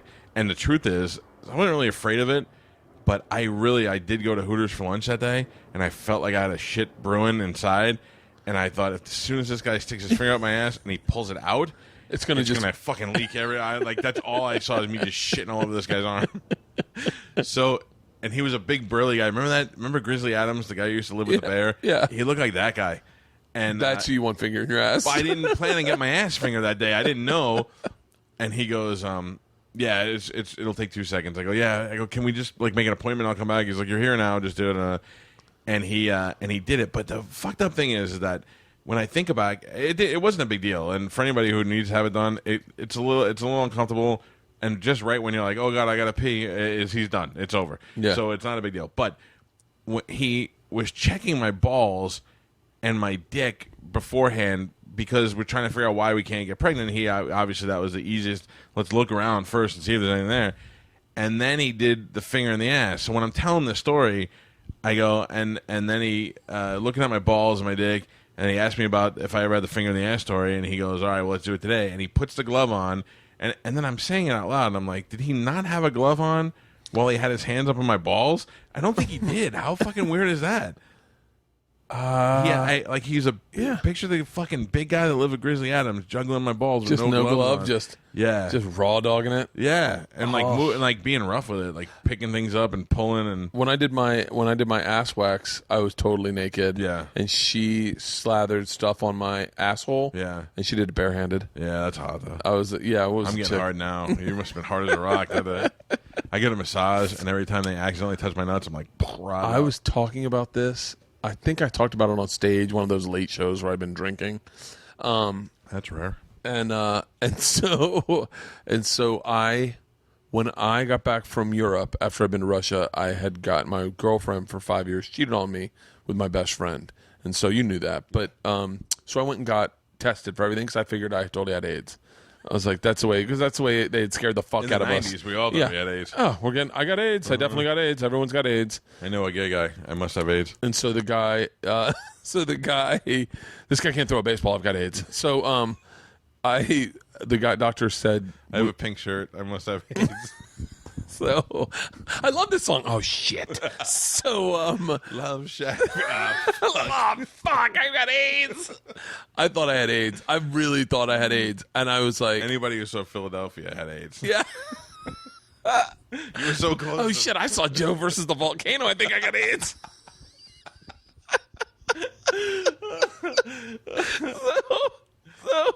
So I go in and I tell the doctor, goes, "Why are you getting tested?" And I said, "My girlfriend cheated on me with my best friend." And I remember him going, "Wow." Yeah. And I was like, "Yeah." And he goes, "What happened?" And I was like, in my head, I'm like, "Can we not fucking talk about this? Like, I don't want to fucking like I was in Europe for a while." And he was like, "Ugh." And he's like, "Wow, okay." So he goes, "When did you find this out?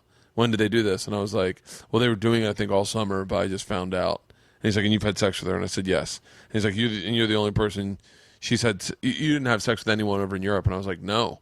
And he was like, "Really?" I said, "No." He said, "You were over in Europe?" "None." And I said, "No, I didn't." Okay. And he's like, "All right, well, let's get naked." And I remember he left the room so I could get naked. And I didn't know there was a gown you could wear. This before you ever got naked in front of any doctor. Right. I didn't know that folded up napkin was a fucking gown.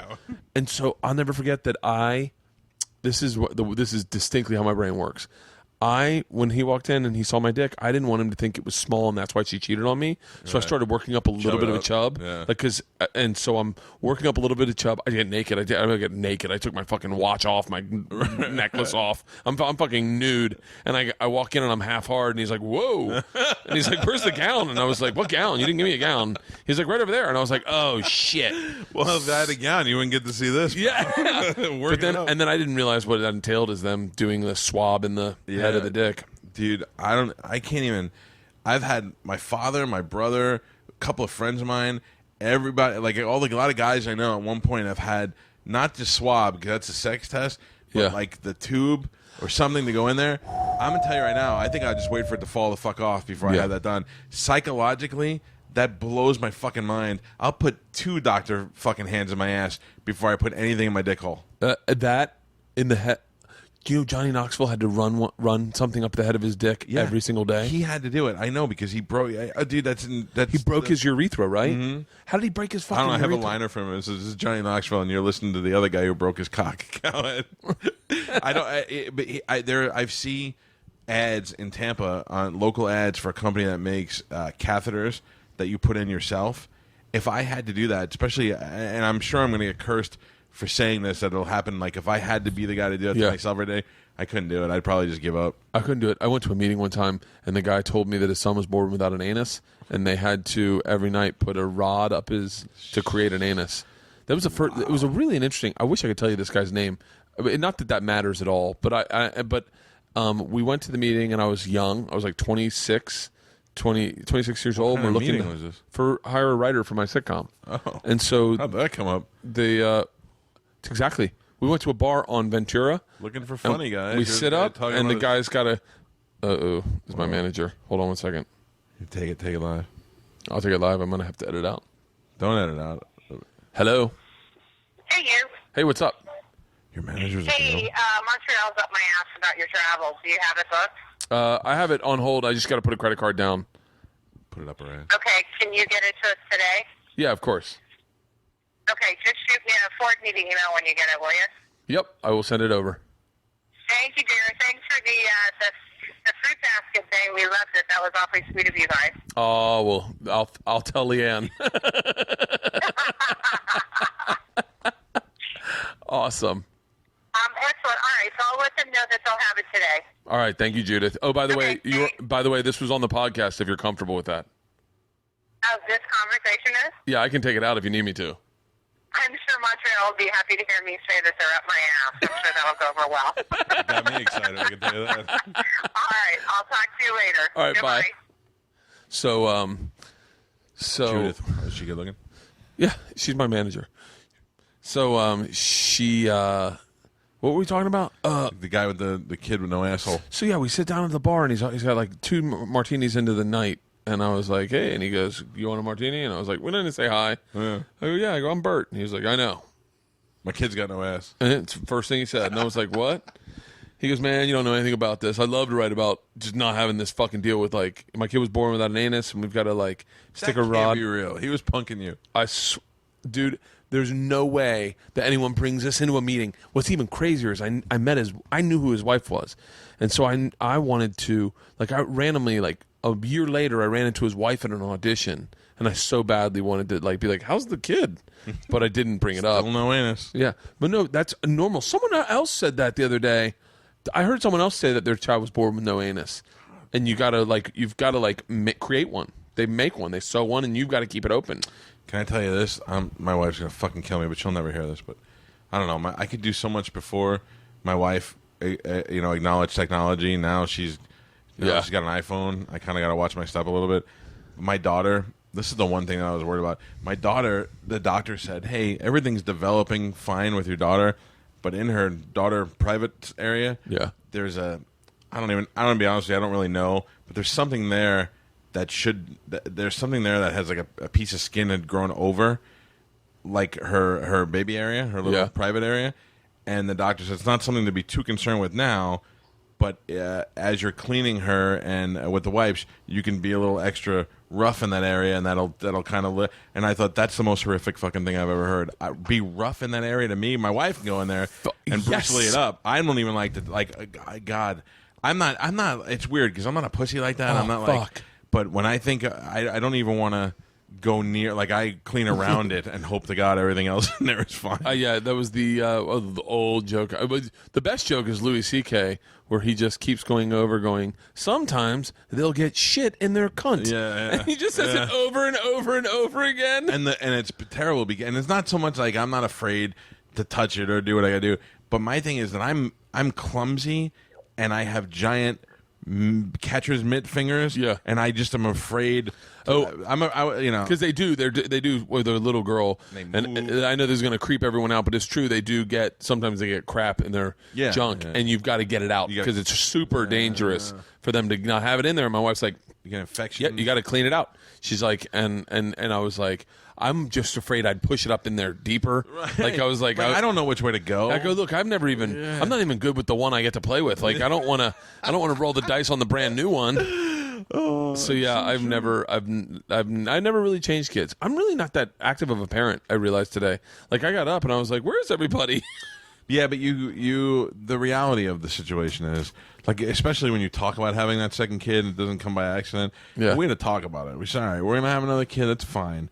But you got to know that I'm getting old, and I'm sick of not sleeping and chasing the fucking kid. This one's on you, all right? Yeah. I'm going to make a lot of money, but you're on fucking baby duty. And my wife's been really good. There is a genuine trade-off that I think has happened since I've been consistently working, and she even gave it to me when I was like a $1,200 road comic.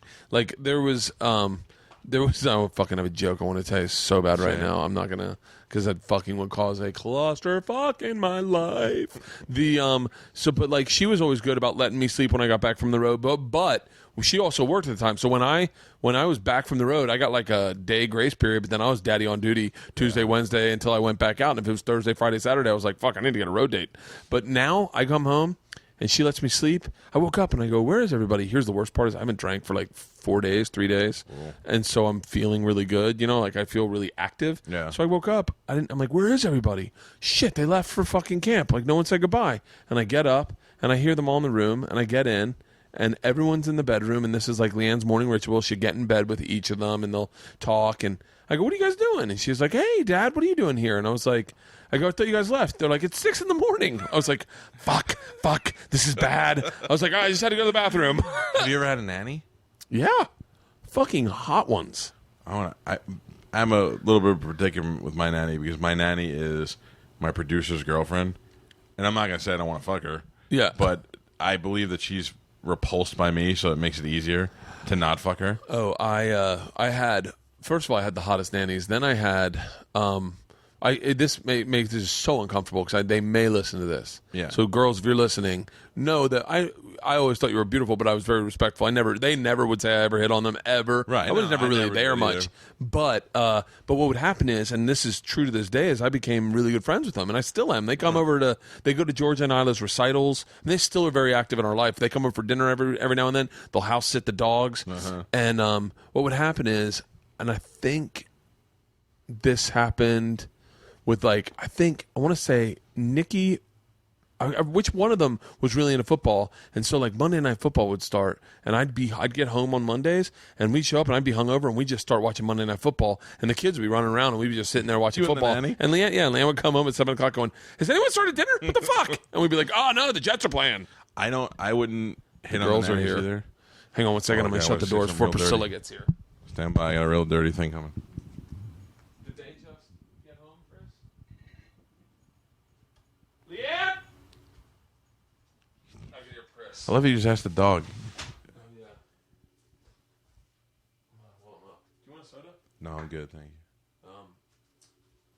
you. So I know you would never hit on the nanny. Yeah. Did you ever jerk off while the nanny was in the house? Oh. Nope. I was going to say on the nanny? No, to the nanny. No. No, I'm while they were in the house. If they're watching the kids in the other room, you never jerked off in the other side of the house? At the time we lived in that loft. Yeah. So there's nowhere to fucking hide. The bathroom? No, I don't think I ever did. Oh, wow. Me either.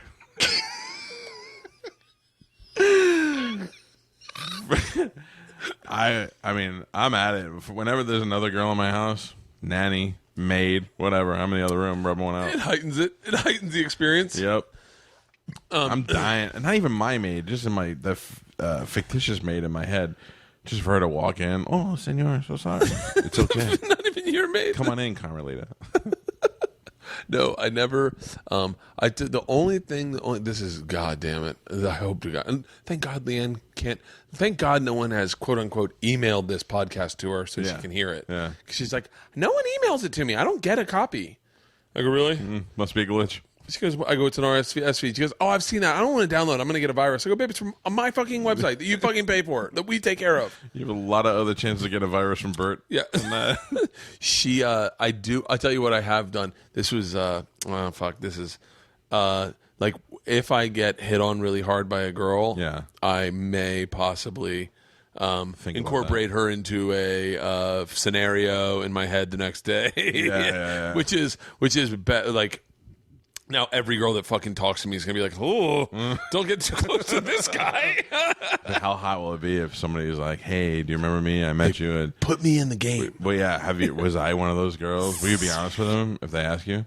No, never. Yeah. No, like, there's no one. Like it's weird because I can't be someone I know. Mm-hmm. It's got to be someone that is like just passes by in life. See, I'll be honest, and I talk about this all the time, but I have thought about fucking every woman that I met. Do you think that's average? Like, is that par for the course? I don't know, because a lot of people won't be honest. Like, if I'm in Publix and an old lady bends down to pick something up, I'm like, yeah, totally fine. Like, I just think about what they look like fucked in that position. I was saying to Leanne the other day, I was like, I was talking about, like, it's crazy because I was like, on Vine, I followed like 4 porn stars, and then I was like, this is great, and I just followed them, and then I realized they're just showing tits and ass, and I was like, this isn't really that interesting, and it's kind of inundating my sex with just tits, my head with just tits and ass, and then I was like, I'm gonna unfollow all them because I don't, and it's like my girls grab my phone, and it's like if a Vine comes up, but there's only one porn star that I continued following, and that's Jessie Andrews. I don't know her. Oh, I've talked about her before on this podcast, and I just love that she does what I do a little bit, but it's like I don't create that many scenarios. I don't have characters that I do on my Vines. I'll just videotape something from my life. Like just like a little bit of a reality show. It's like a voyeuristic. And she does it, but her life is really fucking interesting. Not only is she a porn star, she makes jewelry, she's a DJ, she flies around the world, but she's also a porn star. She goes to the fucking Kentucky Derby. So I follow her, and like this one that she had today was like, apparently they pulled an all-nighter somewhere, and they were coming out like, and they were all like wasted. I'm like, what city are you in? I need more backstory. Are you in Prague? Like... So I can, and she doesn't do that much naked stuff, so I can keep her in my timeline. Yeah. The ones who put it out there too much, it's just like when you go out to the club and the girl who wants to bang you is not the one you want to bang. You want to bang the one that. But I can't follow Brie Olson, because Brie Olson almost like is self-aware. Yeah. And so it's like not as fun. I had her on the show, and she's one of those. She's a nice girl, but she's one where I almost feel bad for her more than anything else. Not the thing. She's probably got life by the balls. But she just looks too girl next door, and I just feel bad for her. I feel like she got into porn because somebody didn't give a shit about her. Yeah. I have a hard time with that. I don't know why. Yeah, I'm not a big... I've never even seen one of her porns. Yeah, no, I don't know. I base them, especially when they're in the studio, like that BB Jones. I would totally lick her butthole. Wait, who's BB Jones? Is that the Indian lady? No, she couldn't be more opposite. She's the whitest. Oh, I know BB Jones, the one that Ralphie started going back and forth with on Twitter. Yeah. No, wait, remember the Indian lady?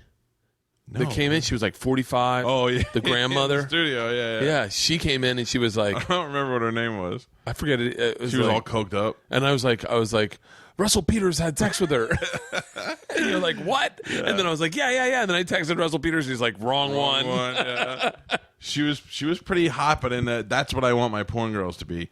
Slutty, a little dirty, and then like a bad family history. That's what I want. But if it's a girl next door and you could tell she cries when she's alone, and she overeats to compensate for, I don't know, and then she feels bad about it, I don't like that. Well, I mean, look where porn is technically. I mean, and I know that this is going to be a stretch, and everyone's going to be like, she didn't do porn, but Jenny McCarthy started out doing what was porn. Like what technically was porn in the 90s and 80s. Playboy was porn. The people making porn didn't have those girls yet. Yeah. They didn't exist. So she did Playboy, then she got on MTV, then she had her own sitcom, and then I don't know what she did. But now she's on The View. Yeah. I mean, I hate her. Really? Yeah, I don't know why. I met her. Well, I do know why. I went to Jamie Kennedy and I were talking about this last week. I went to an MTV Movie Awards one year. And he ironically, he was there for it, and she was there, and for some reason I was in this room with the A-list celebrities when I don't know if I wasn't supposed to be, but I was there with a radio broadcast anyway, and just seeing her interact with other people made me hate her. Like she really thought that she was like you could tell the people that were in her entourage thought she was a cunt. You know what I mean? Oh, I watch people interact. Like when we do, the one thing we do is like when we do like big, big.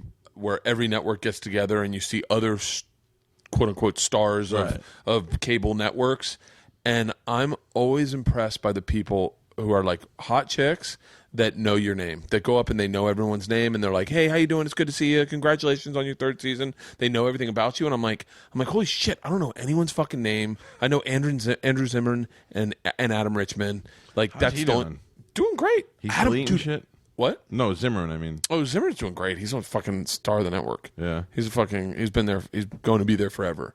And Adam Richman's lost fucking a dickload of weight.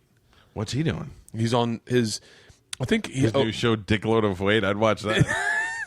he looks fucking good. He is a picture of him and Bret Michaels on what you call it, and he looks like, dare I say, svelte, like Really? like first season Adam Richman.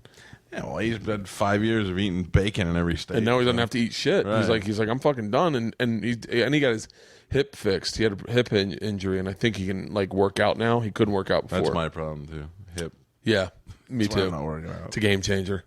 It's like if I fucking break a femur, I'm gonna be the size of a fucking house.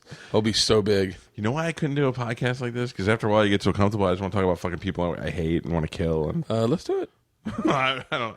There was this Mexican kid that worked with me, and his name is Paulie Pelagrosa, I think.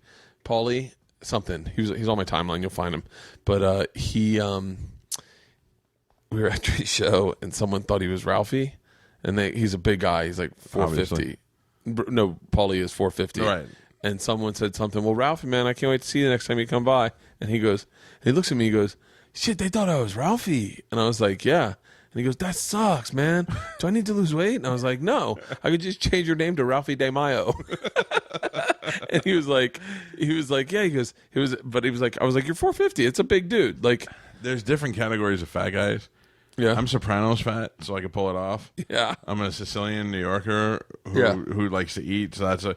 But then there's fat where like your ankles are swollen fat. That's gross. I always thought Ralphie, and I hate talking about Ralphie in the third person because I love him, Right. And I know he doesn't like people talking about his weight, but I'm his friend, so I figure I have a little bit of leeway. I always thought Ralphie was Southern sheriff fat. Yeah.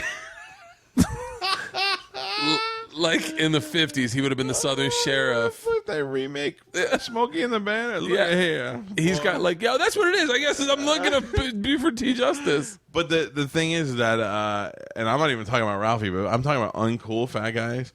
Like, I carry myself well most of the time, so I can pull it off. I could still, I married a hot chick. I'm all right.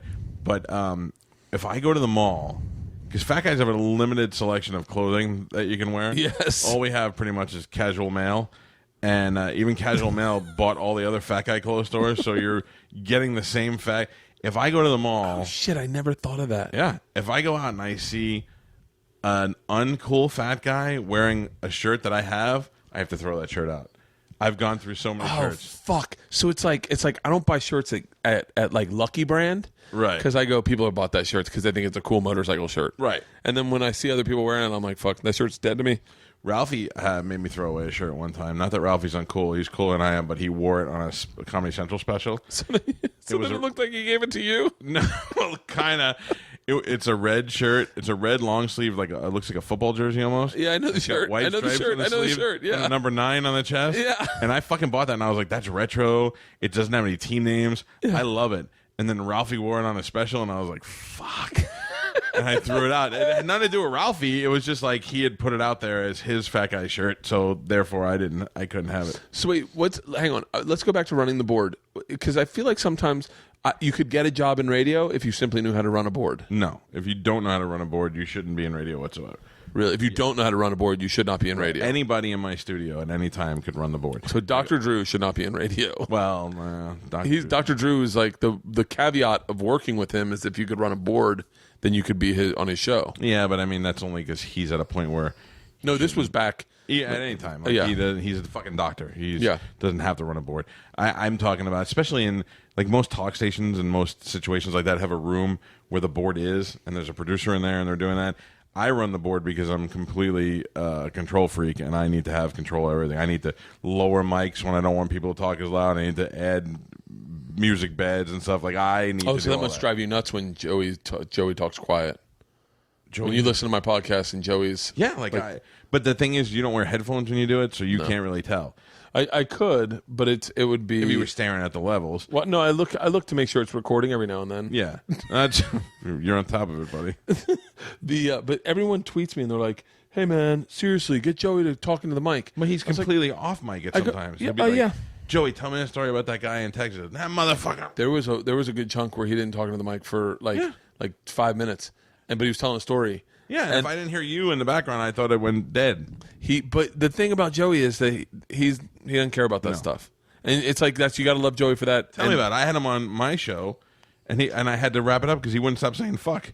I'm like, Joey, we're on the air right now. Fuck, I didn't know. Fuck. Well, okay, you just said it again. It's like talking to Ozzy. Yeah, it's like, oh, have I ever told you one of my favorite radio stories ever?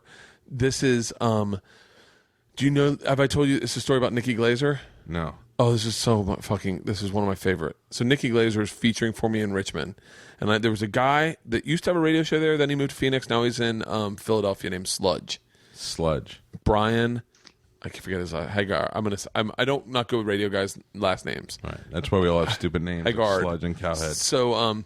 So Sludge goes out to Phoenix. Then he goes out to Philly. But time he's in Richmond, and it was a good friend of mine. I'd go in and I'd do all Thursday, all Friday with him, and it was a fun show. So I bring in Nikki because she wants to learn radio. Nikki Glazer is a hot, funny, really funny. I should have said funny and then hot, but she comes in. She's literally sitting off to the side on a chair because it's a small studio, in the studio, and we're talking about the quickest you've ever had sex, and Brian and Sludge and I are going back and forth, and then Nikki leans forward, and I was like, do you have a story? And she goes, I actually do have a really good one, and I think you guys will like it. And we're like, okay. So we bring her up on radio, and she goes up to the mic, onto my mic, or onto another mic, and she gets real close. She goes, well, one time, and this is quick, I met a guy at a bar, and there was something about him that reminded me of the empathy he'd have for one of my little brother's friends. He reminded me one of my little brother's only a couple years younger. My little brother's friends or my brother's friends, and so I took him into the bathroom and I sucked his dick, and we were like, whoa! And Sludge dumps it, and he's like, what? And she's like, you can't say that. And she's like, but you guys say dick all the time. And he was like, no, you can't say that. And she was like, no. She goes, oh, okay, now it's dumped and the phone lines light up. Yeah, it's not working. And so everyone's like, what the fuck did she do? What did she do? Oh. And he's like, we can't really say. And she goes, I can do it clean. And we're like, okay. And she goes, I met a guy, and he's like, we got that. She goes, and he reminded me of everything. So I took him to the bathroom, and I sucked his cock. And we're like, the fuck? And we're like, oh. I laughed so hard. She's like, you can't say cock? We're like, stop it. The simple fact that you have to explain that to people. Oh, God. I did a show with Courtney Love, and she was just cursing nonstop. Just Yeah. I used to have this thing where I wanted to fight a celebrity, and Courtney Love's the top of my list. Courtney Love and I got along really well. We were like besties. Oh, I think I would probably like her, but I wouldn't mind punching her in 1996. Yeah, that would have been the time. Yeah. That would have been the time too. What do you do when you get into an interview and you're like, wow, what do you talk about next? I don't know. If I stop for 1 second and think about that, I fuck up the whole thing. If I don't just keep going and rambling, really, it's weird. I lose my train of thought. What's crazy is that you find you talk to celebrities probably a couple times a week. Yeah. You talk to celebrities much bigger than the comic that's in town. You talk to dudes calling in to promote movies, but what's interesting is when you meet them in person, you get nervous. But when you talk to them on the phone, you're completely and totally calm. No, I'm the other way around. Here's why. There's a certain I don't want to say intimidation. There's a little bit of an intimidation factor when they're in the room with you that it works in my favor because it's hard to explain it on the phone. They can't see you. They don't know you. They can't see you. They won already. There's nothing that you can do to them. At worst, all they have to do is hang up. When they're in the room and they're trapped in that room with you, it's you own it. You know what I mean? I'd much rather talk to people in the room. I don't get intimidated. The worst part about it is if you we had on Kevin James's brother. What is his name? Gary Valentine. And Gary's not a bad guy. And he's not funny. But he's probably done a lot of things with his brother that make him more famous. So when he comes in, it's almost like, I don't know, it's weird, but he's a bad interview. Even though he's probably a good comedian and he's a nice guy and all that, yeah. He's a bad interview. if I feel like it's going bad and I can't save it, then we just wrap it up. But there'll be guys like Jamie Kennedy came in the other day, and I don't care whether you think they're an A-lister or a D-lister. If there's some reason why we could bring him in and make it good, we're going to do it. And he ended up being great, but he didn't come in great. He came in, hey, okay, how's it going? Da, da, da. And you either at that point go, what the fuck you do? What is the voice? What's with the sunglasses? Or you go, let's let him get comfortable, and then let's turn around. And we did. We turned around, and he was fucking great. Talked about Jennifer Love Hewitt's privates and all that shit. Really? Yeah. So, I mean, having them in the studio is certainly better to get a better interview. Jamie Kennedy's Spot On. What was it? Stick It. What was the show he did? But where he wanted to be a rapper. It was like a mock reality show. He did a mock reality show called like Jamie Kennedy's Not Wildin' Out. Whatever it is. He had the punk kind of show, and he had the Jamie Kennedy Experiment. Yeah. This is when having a fucking assistant would be great. Jamie Kennedy. I didn't spell that right, and all this coming up is $3 million for Simon Rex. Jamie Kennedy. I just could fucking take the one that. It was. Remember that once Rollin' with Jamie Kennedy? Okay. Was that it? Rollin' or fuck? It was him and Stu Scone. Fuck. This would be fucking. Anyway, he had a reality show on MTV where it was a mock reality show where he wanted to be a rapper and he was getting rid of his career, and he'd take meetings and he'd do movies still, and they'd show that, but he was really trying to be a rapper with his best friend Stu Stone. And one of the episodes, they were doing a segment with Tracy Morgan where he was auditioning to be Tracy Morgan's brother. So they had to put him in, dress him as a black man. And so Tracy says to him, listen, you really want to find out if you can rap? He's like, yeah. And he goes, I'll call my friends at 3-6 Mafia. They're down in Long Beach. You go as a black man. You go down as a black man. Right. And he goes, someone put Stu in black man makeup, and you go down as a black man, and you rap as a black man on stage. And Tracy's like, I know the 3-6 Mafia. And he's like, let's call them. Let's do it. Let's do it. We'll find out if we really are good or if it's because we're white that they're cheering. Right. So they call the 3-6 Mafia, and they're like, sure, yeah, you can come down and do sets. They're driving in a fucking car as two black guys to Long Beach, and Stu Stone's like, do you think this is a good idea? I've never laughed harder in my life. And he's like, yeah. And he goes, I mean, we're going to Long Beach. And he goes, yeah, it's Long Beach. It's Long Beach. It's safe. And he goes, no, didn't Snoop grow up in Long Beach? And he goes, I'm sure it's a different part of Long Beach. And they walk in, and they are talking like white people, but they're like, hey, guys. And the in blackface. And the 3-6 Mafia is like, oh, no, you did. You trying to make fun of us? It was so fucking great. By the way, I got lost today in L.A. Yeah. And I don't know where I was, but I'm pretty sure I saw that guy in the wheelchair that hung out with Ice Cube and Boys in the Hood. Oh, with the like I just was Crenshaw just sounded like it was bad. Is that bad? Isn't that in rap songs? So funny. I used to have a joke that I had to take this video offline because it caused so much fucking drama in the LBC. It was so much drama because I said that my navigation took me through a bad neighborhood, and I didn't realize it until it was too late. I heard take a left on Crenshaw Boulevard and punch it, go, go, go, go. And the thing that really upset black people online was that Crenshaw isn't that necessarily that bad. No. And so they're like, you're not even in I said I was in Compton, and they were like, that doesn't even run through Compton. How dare you? And I was like, really? Are we getting tight with geography? I got lost, and I looked up. I'm like, this looks bad, and I see Crenshaw, and I went, if I'm recognizing street names from rap songs, I'm about to get stabbed. It's God damn it! I still can't find that fucking show. It was after Malibu's Most Wanted. This is why I'd love to be on a radio show just so I could do this. Anyway, it was really one of the funniest fucking videos I've ever seen. I laughed so hard I kept it on my DVR, and I'd watch it from time to time. And then I ran into Jamie Kennedy at the Irvine Improv or Ontario Improv when he was taping that heckling movie. Heckler, yeah. Where I know people were just throwing shit at him the whole time. Yeah. And he got done, and I was like, "Hey, by the way, you were really funny on that one TV show." And he was like, "Oh, thanks, man." Yeah, he was actually really nice. It was really cool. I mean, that's having them in the studio.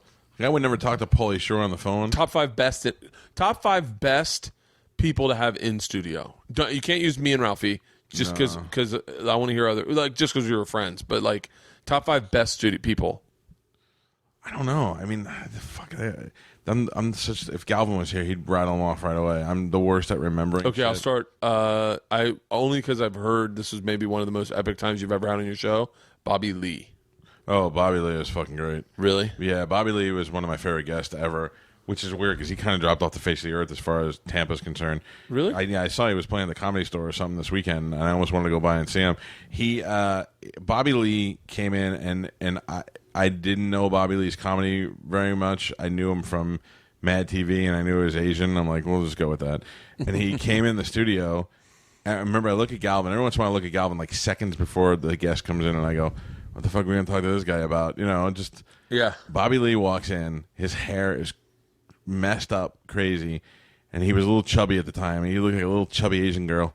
And he sat down, and I looked at him, and I go, look at you. I go, your hair or something. And he goes, oh, it's my chink hair. It's straight. I even have straight pubes and whatever. And I go, you do? And I go, let me see. So now he's in the studio 30 seconds. And he gets up and he pulls his pants down and his pubes are hanging out. And I go, why don't you fix it with a lighter? And he goes, what do you mean? I'm like, you know, you ever like put a lighter by your arm and it curls up your hair on your arm? I'm like, what if you just put the heat by your pubes? You'll curl them up. So next thing you know, Bobby Lee's got a lighter. He's not in the studio for a full minute. His pants are down and we are trying to light his pubes on fire. And that parlayed into him being there for an hour. And on our next segment, we had these fat porn stars coming in.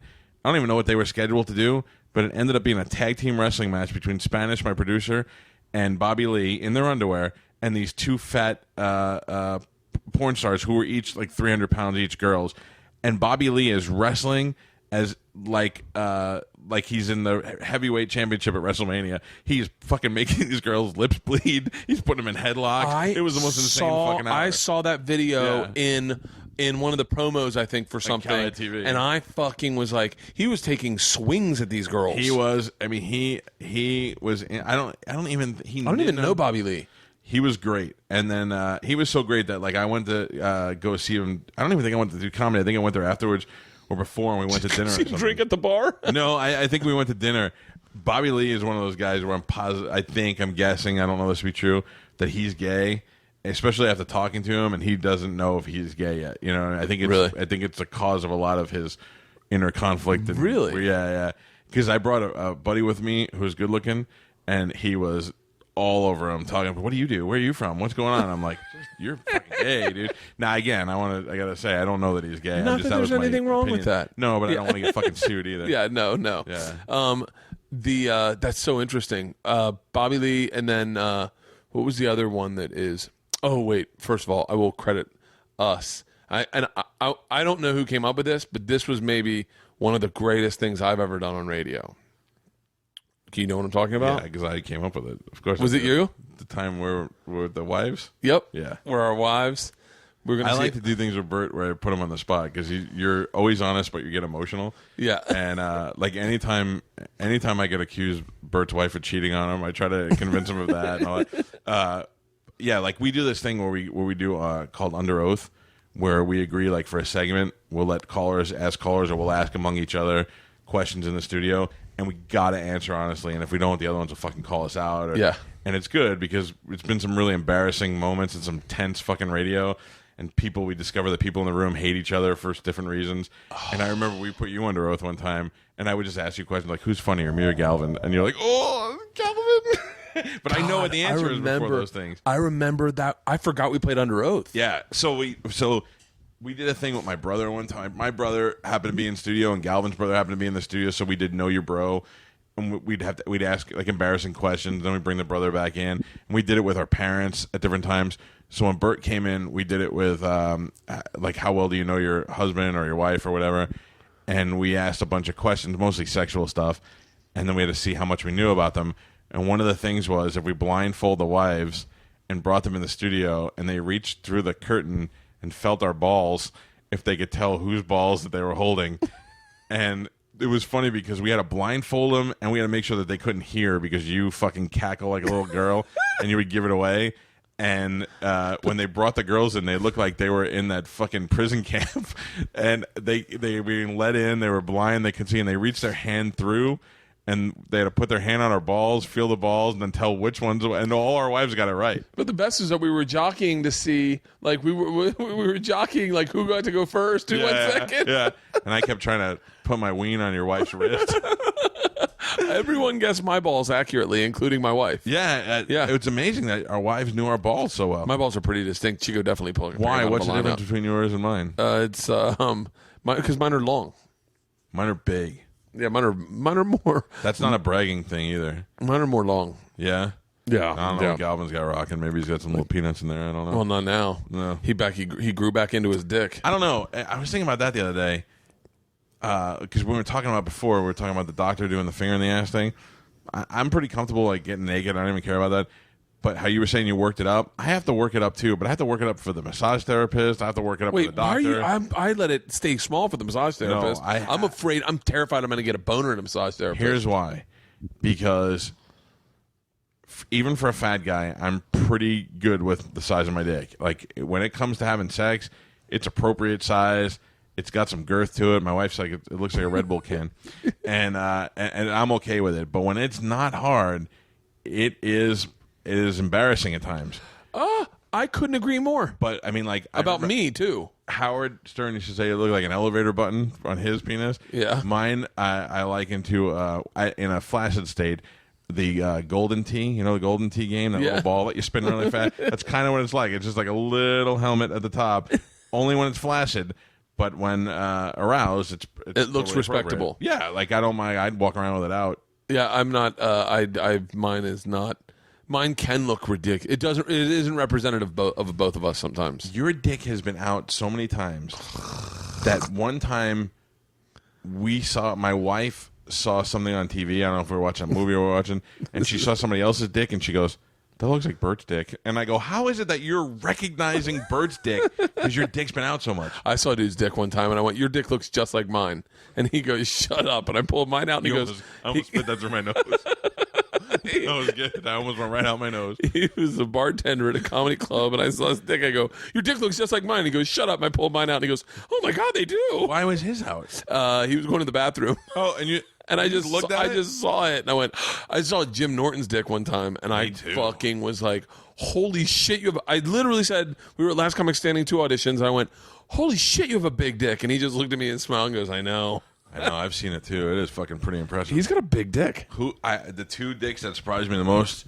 This isn't gay. Was Jim Norton's. Yes. And although I think Jim, I'm sure he's got a big dick, but I'm sure he also has the photography skills down pat, like the right angles and. Oh yeah. And then the other one that's really surprising that is Mitch Fatel. Really? Mitch Fatel, for the little imp that he is, he's got a fucking hammer on him. Really? Yeah. My wife's the dude who is doing our documentary, Jeff. Apparently has the biggest dick. Well, how does your wife? Because she's best friends with his wife. Oh, and his you were wife like just my talks, wife. Yeah, yeah, that came out wrong. Yeah, and they just talk about his dick the whole time. And so then every time I introduced him when we were doing the documentary, I was like, "This is Jeff. This is Jeff. He's Mormon and he's got a big dick." See, you got to wonder though if the wife is bragging about the dick. Like my wife thinks I have a big dick, but it's because she has not seen a lot of dicks. Leanne said to me the other day, this is something I've actually said on stage, but I'm telling you it's because it's true. She said she recently has said mine's gotten bigger, and she's like the other night during sex, she was like, "You've gotten so much bigger," but I don't talk during sex, so I was like, okay, like I didn't know what to say. You don't talk? Not at all. I'm fucking silent, like I'm at the dentist. You know why? Why? Because you'll bust out. No, you talk. Not to my wife. So what I meant by that was, before my wife, I would be a little more vocal.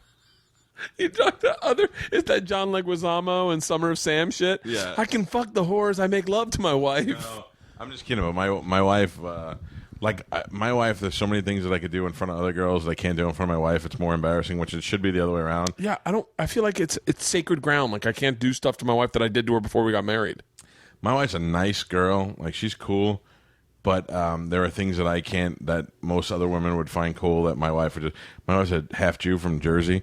And like I remember my buddy one time is a really good singer, and he said, "You know, my wife, we've been married for 20 years.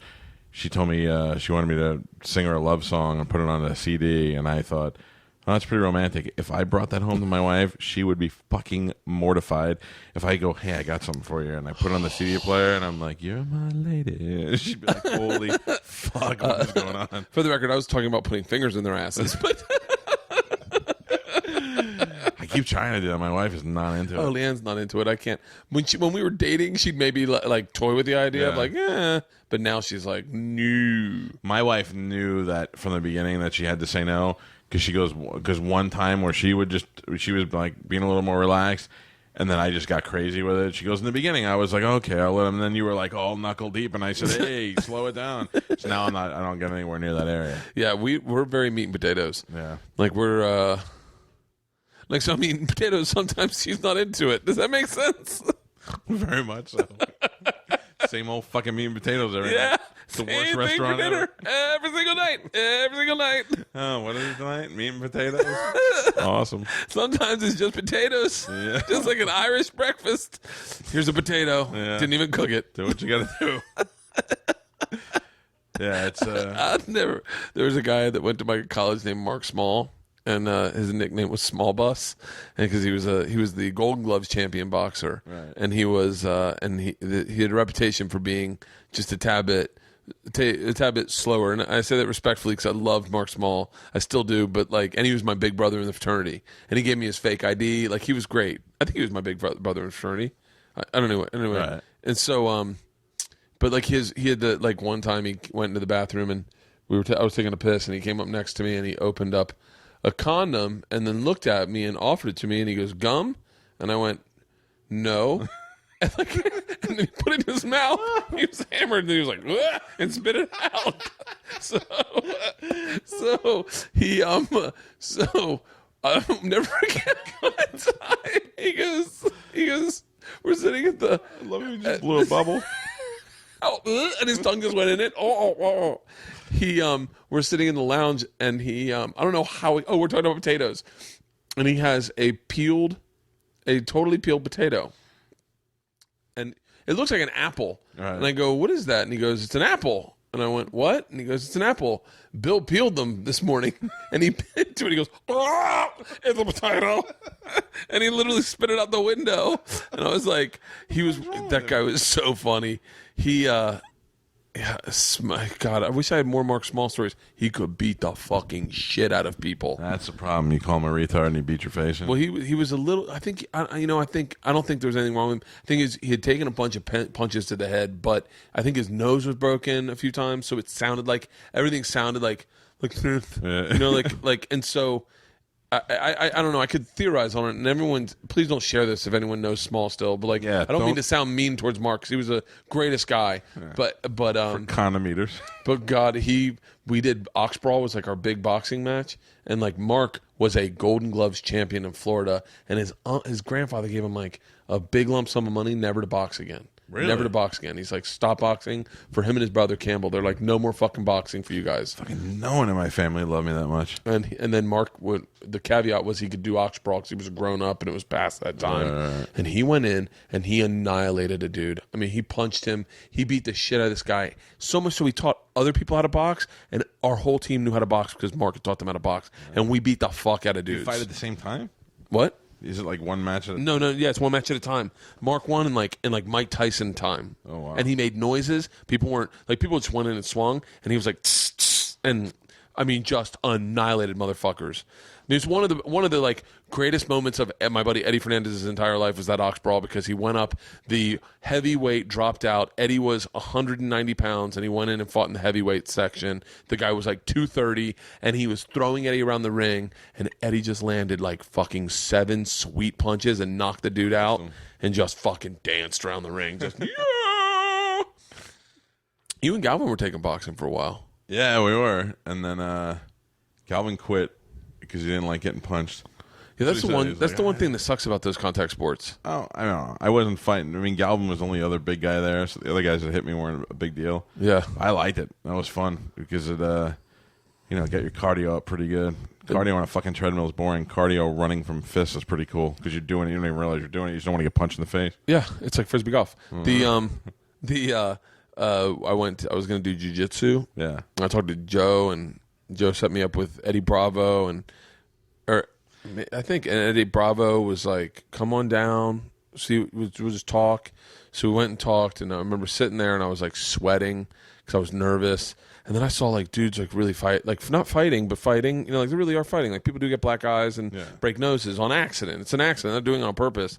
And Eddie had a fucking black eye, and I was like, oh my god, Eddie's the best guy in here, and he's got a black eye. I was like, this is gonna be a fucking nightmare for me. I never was into that shit. I mean, I love watching it. Yeah, I love watching it. Never.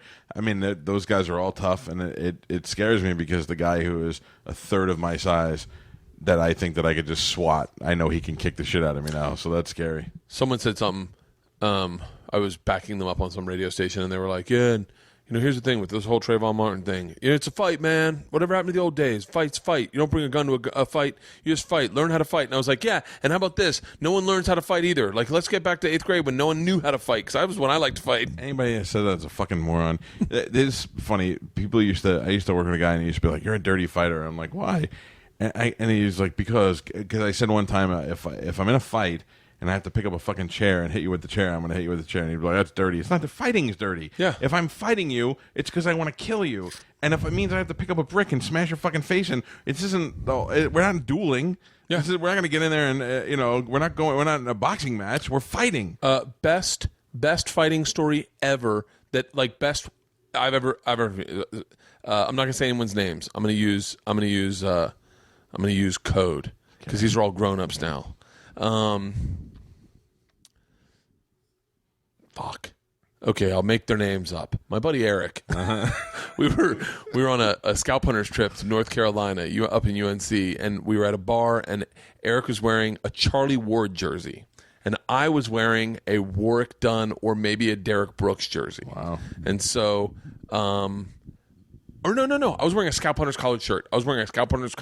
What is this word you're saying? A scout? A Scalp Hunters. Scalp hunter? Yeah, it's like a collared shirt that has. It was for the Florida State. It was like a big group to be in. Scalp It was a hunter. Scalp Hunters trip. Gotcha. We were at UNC, and Eric had a Charlie Ward shirt on, and apparently this make believe guy Eric had bit a girl, and the girl had slapped him, and then somehow her hand got in his mouth and he bit her. Nice. And she fucking lost her mind, but she had hit him a couple times. He got into an argument with her about the jukebox or something. She went to UNC. She slapped him a couple times. He ended up biting her or vice versa somehow, but it was nothing. No one got hurt. Right. But she was like, it was like the statement of the thing. He fucking bit me. So Eric sees her tell a bunch of guys, walks over to me and goes, "Hey man, do me a favor, trade shirts with me." And I go, "Sure." He goes, "Cool." So I take off my shirt and I hand it, and he takes off his shirt and I put it on. I'm literally like, wonder why, because I'm hammered. Right. I'm like, "Hey guys, I'm Charlie Ward now." All of a sudden, like, fucking 3 dudes are literally standing on top of me. "You bite my chick?" And I was like, "What?" And they're like, "You bite my chick." She said, "You bite my chick." And I'm looking at the girl, and I go, "I didn't bite you. I look really different from this guy." Right. And she's looking at me, and all of a sudden I see Eric just come up from the side and just clean cold cock this motherfucker. Bam!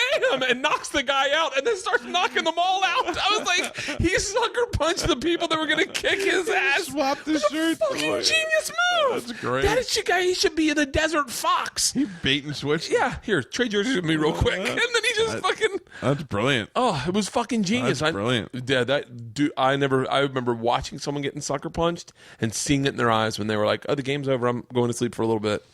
Have you ever been sucker punched? Yeah. I got hit with a bottle one time. Are you Guy fucking broke serious? a bottle over my head. Yeah, he broke it. He was we were walking through like a concert area, and we stopped to talk to these guys, and the girls that we were with went up ahead, and I looked down, and the girls were kind of getting surrounded by guys, and they started like grabbing their ass and stuff, and I went, "All right, let's go down." So I just went down, and I kind of scooped up the girls. I go, "All right, girls, come on, let's go," and I kind of pushed them away, and this one guy came up, and I just kind of gave him a little elbow push back, and then I told the girls, I'm like, "Let's just get the fuck out of here," you know.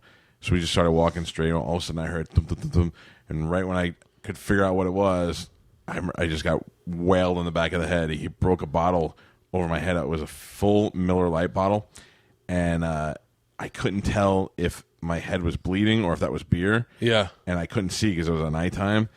And the worst part about it was I didn't even go down. I went like almost down to one knee, and I kind of felt it, and I could tell that it wasn't blood. It was too thin. But the worst part about it is I knew that motherfucker was going to get away with it now. And for the rest of my life, I'll want to find that guy and kill him, and I'll never find him. And all this is happening in like tenths of a second as I'm going. And when I look up, my best friend, Frankie, who was a fireman in New York and was like an inline skating champion and a hockey player and all that, he ran after him. And he went one way, and another guy went the other way, and they ran through fire pits, and they fucking got him. And I was so happy that they got him. And by the time I caught up to him, I was going to kill this fucking guy. And by the time I caught up to him, they had beaten him so badly that I couldn't even hit him anymore. I looked at him, and I was like, ooh. I just walked away. I don't want to be in charge with this. Yeah. But the thing is that when you get hit with that bottle, it didn't even hurt. It was because of the shock of it. Yeah. But the fact that I thought that that guy was going to get away with that was 10 times worse than getting hit with the bottle. That's so fucking... Getting hit by a full bottle is better than getting hit by an empty one. Why? Empty ones don't break. They don't? No. This one broke pretty good. Full ones break easy. Yeah. Full ones break easy. My buddy Jason hit a guy over the head with a bottle at a Florida State game. The guy was like a Sigma Chi, and he knew him and just fucking crack. And then my buddy John, my real buddy, I'll say his real name, John Dacre's little brother, Mike Dacre, got hit across the face with a bottle by a cig app, like at a party, just smack, and it fucking fucked up his face. Like it.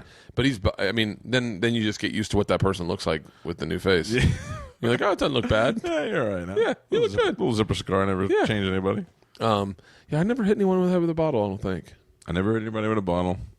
That's the interesting thing about, though, like, and I say this maybe full circle about the George Zimmerman trial, is that you ever notice that, like, when someone does lose a fight and maybe they resort to, like, the nth degree, they never really own their part of the fight. They're like, yeah, I was just standing there, and it's like, and then it happened, and then you're like, and then he's like, and I had to do it. Like anytime my buddy, whatever his name was, Jason Steven, hit that guy in the head with a bottle, like, it was totally his fault. It was totally his fault. And then, and then he lost the fight, and he was like, yeah, those guys fucking attacked me. Like, it was like really interesting. There's no culpability really in like a fist fight. If you lose. Yeah, I'm over honest with that kind of stuff. Yeah, I'm way over honest. Anytime I've lost a fight, I tell you how I lost it, when I lost it, like what I did wrong. In November of 2006, I was driving home from work. I was doing mornings at the time. I remember because it was election day, and it was raining, and my son was just like a newborn baby, and I was trying to get home, and there was a merge lane, and the guy wouldn't let me merge in. And you have no choice but to merge. It's the only fucking way to go. So I slowed down so he can go, and he wouldn't go. So finally I had a fucking Charger. I just dropped it and blew past him. Yeah. So he came up behind me in a work van, and he was coming at me. Boom, he hit me from behind. So I was like, Jesus Christ, here we go. I put it in park. He backed up, put it in drive, and he fucking hit me again. So at this point now I get out of the car. This guy's ramming me. I got this right on 54 in Wesley Chapel. And I run at his car, and he goes to get out of the van, and I jump up, and I punch him right in the face, and he falls in the back of his work van, and I reach in, and I take his keys out, and I'm like, he's no way he's getting away, I'm going to kill him. And he gets out of the car, and now there's people there, and he grabs his phone, and he calls 911. I wait for the cops to show up, and the cops were totally cool, and they were like, yeah, we only have one problem. He says you hit him. And I go, oh, I didn't hit him. And they're like, yeah, but the thing is that he says you knocked his tooth out. And I said, oh. And they were like, but in your favor, he's missing a couple of teeth. So we don't know if he's lying or not. And he's like, he's trying to find the tooth now so we can see if it's true. And I think that his tooth was on my shirt. I was wearing a sweater, and I think I got caught. So I'm folding my arms because I think it was in there, and then I brushed it all off. And that was a scary fucking time. But I was totally, I mean, that's the only time you have to lie is because you don't want to go to jail. Yeah. You know? But for the most part, would you have gone to jail?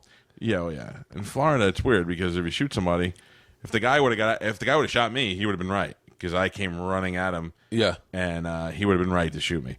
But what I did is I ran at him and punched him in the face, and at that point, I assaulted him. You know, even though he was battering my car. That was the whole thing when I was a kid. My dad was like, always let someone take a first swing at you. Always, never take a first swing. And I was like, really? Yeah. Like, get hit? Which happened all the time. Your dad's a lawyer. Yeah. Yeah, it's not like my dad's not a lawyer. So my dad would never back that theory up. My dad would be like, make sure you can't talk when you're done. That's the best way to win. You can't talk when you're done. It's like there's this guy. I'll just say his name. I don't give a fuck. His name is the guy Travis Charles. He's a really funny comic out of Richmond. and he was having problems with another comic, and he was coming to me about it, and I was like, man, I don't know what to tell you. Like, it's very complicated. It's a local scene, and it does get, very weird and territorial. And I was like, I don't know, man. I don't really have any advice to give you. And he's like, my dad said I should stab him. I was like, what? He's like, my dad said I need to pull him behind some bushes and beat him real bad and stab him somewhere he's not going to die. Yeah. And I was like, Travis, do not do that. And he's like, well, that's all the advice I got is from my dad. Probably not a good idea. Take him behind some bushes and stab him. It's like, fuck. Don't do that, Travis. Is this the longest podcast we've done? How long has this been? No, this is we're wrapping it up. No, I'm not No, in a hurry. at 1:49. No, I have to shit. And George and Isla are here. I got to say hi to them. I haven't seen them. And I have to go to motorcycle classes all day tomorrow.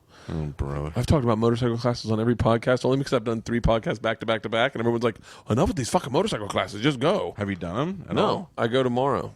For fucking... Can I just put this out there? Yeah. That's how you're going to die. No. Mm-hmm. I'm just doing it for a part. Yeah. That's the part where you die. It's look, if they say they want to remake fucking Punch and Chips and they want you to be Chip, whatever it is. Neither one of them were fucking named Chip. God damn it. Punch If they and John. said they want to make Easy Rider and they want me to play the part of the lawyer. Yeah. So I'm going to do it. Okay. What kind of motorcycle? Like, you're just going to ride a Harley? Ducati. Oh, shut the fuck up. There's no way. It is. I don't know what motorcycle yet. I don't get until I get to set. I won't know. And it's one thing I think would be really cool to do and have, and especially here in California, but that's the way I'm going to die if I get one. Shit.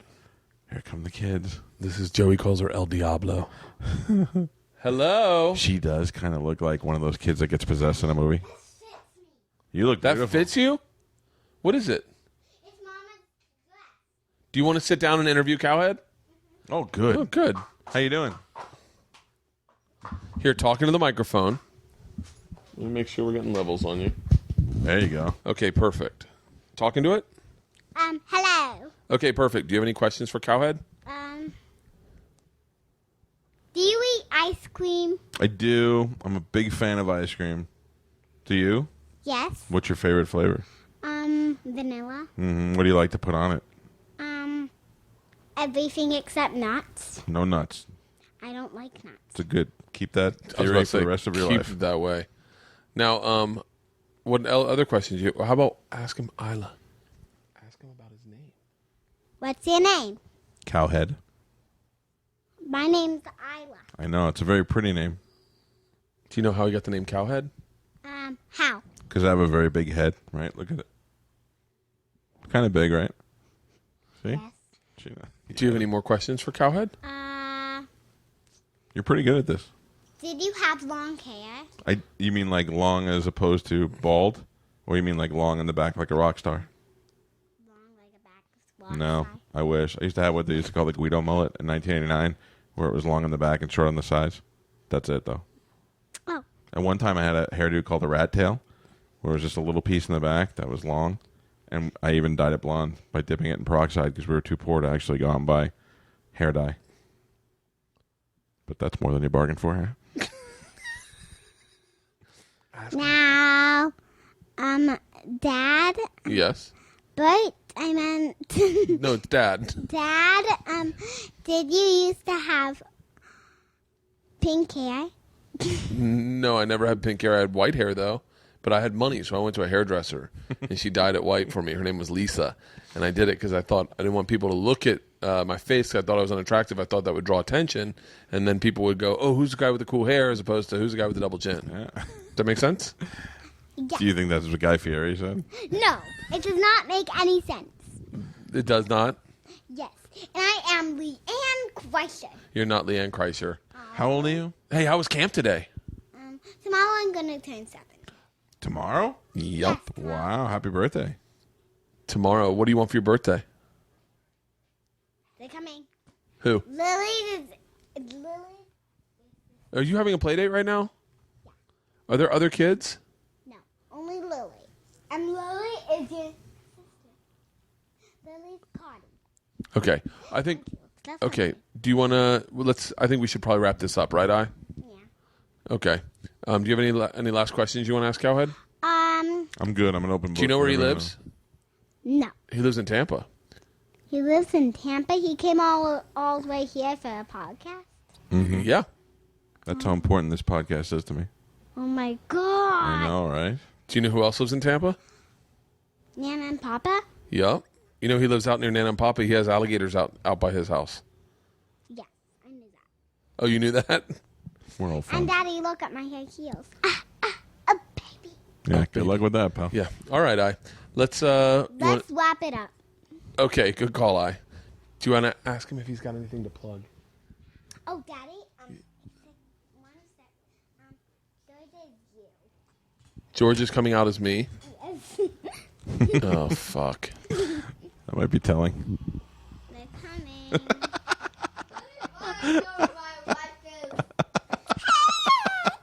Oh, you man! That's hilarious. So you're Bert, and that's Leanne? Yeah, and Lily is Kaka. And Lily's Kaka? Georgia, here, pull that mic towards you. See if that's working. Cal, this is the first fully functional podcast with all the kids. This is great. Okay, not that loud. Do you have any questions? Do you know who this is? Hi. Yes. Cowhead. He came all the way here from Cambia. Do you know who Cowhead is? Yes. Do you know? Seems very excited. Yeah. All right, the energy here is fucking kind of fizzling. Kids are bringing me down. Yeah. Oh my God, I just burped in my mouth. Okay, perfect, Isla. Can you do a burp in the? Good job. Let's all do it at the same time. I'm a really, really good fighter. A really good farter. Oh, cool. Oh, do it in the mic, Isla. No one can hear it. Well, that is a really good farter. Pretty good fart. All right, guys. Do you guys have anything you want to plug, George and Isla? You got Happy birthday, Isla. Happy birthday, Isla. Happy birthday, Isla. Okay, all right. My birthday's tomorrow. This will go Not my fucking birthday. ever. Not my birthday. You got two. I only have one. The little girls Girls. are exhausting. There's no way you could win. Hey, you say that. All right. Stand by. The one dressed like a boy wants to talk to you. You're not so I'll take it as opposed to the one dressed in the red, pink high heels. And you know we're boys. See? You guys are. I have a father question for you, but I can't really ask you right now. Ask, they don't listen. Would you rather Oh God. Spell it. If you spell the whole sentence, they can't keep up. them be Moses closing the door. what? Are you asking would I rather THEYBESLUT? Or LESBIN? Oh, really? What did I spell, George? I had no idea. Exactly. You know what, Cal? I'd rather them be HAPPY. Yeah. So, I mean, I don't know really. That wasn't really a fair comparison because I don't think you care about the second one as much as you would the first one. Which one was it? Oh, yeah. The first one. Oh, yeah. I wouldn't want them to be an SLUT. Okay. Yeah. Would you rather them be an SLUT or would you rather them be an SLUT with everybody? Yeah. Or She is in fourth grade. She's going to figure this word out in a second. Or- What? or would you or date one BLACK guy? Game's over. It's been awesome playing with you guys. Say goodbye, everybody. This is the Cowhead Show in Tampa. I love you, Cal. Thanks for coming out.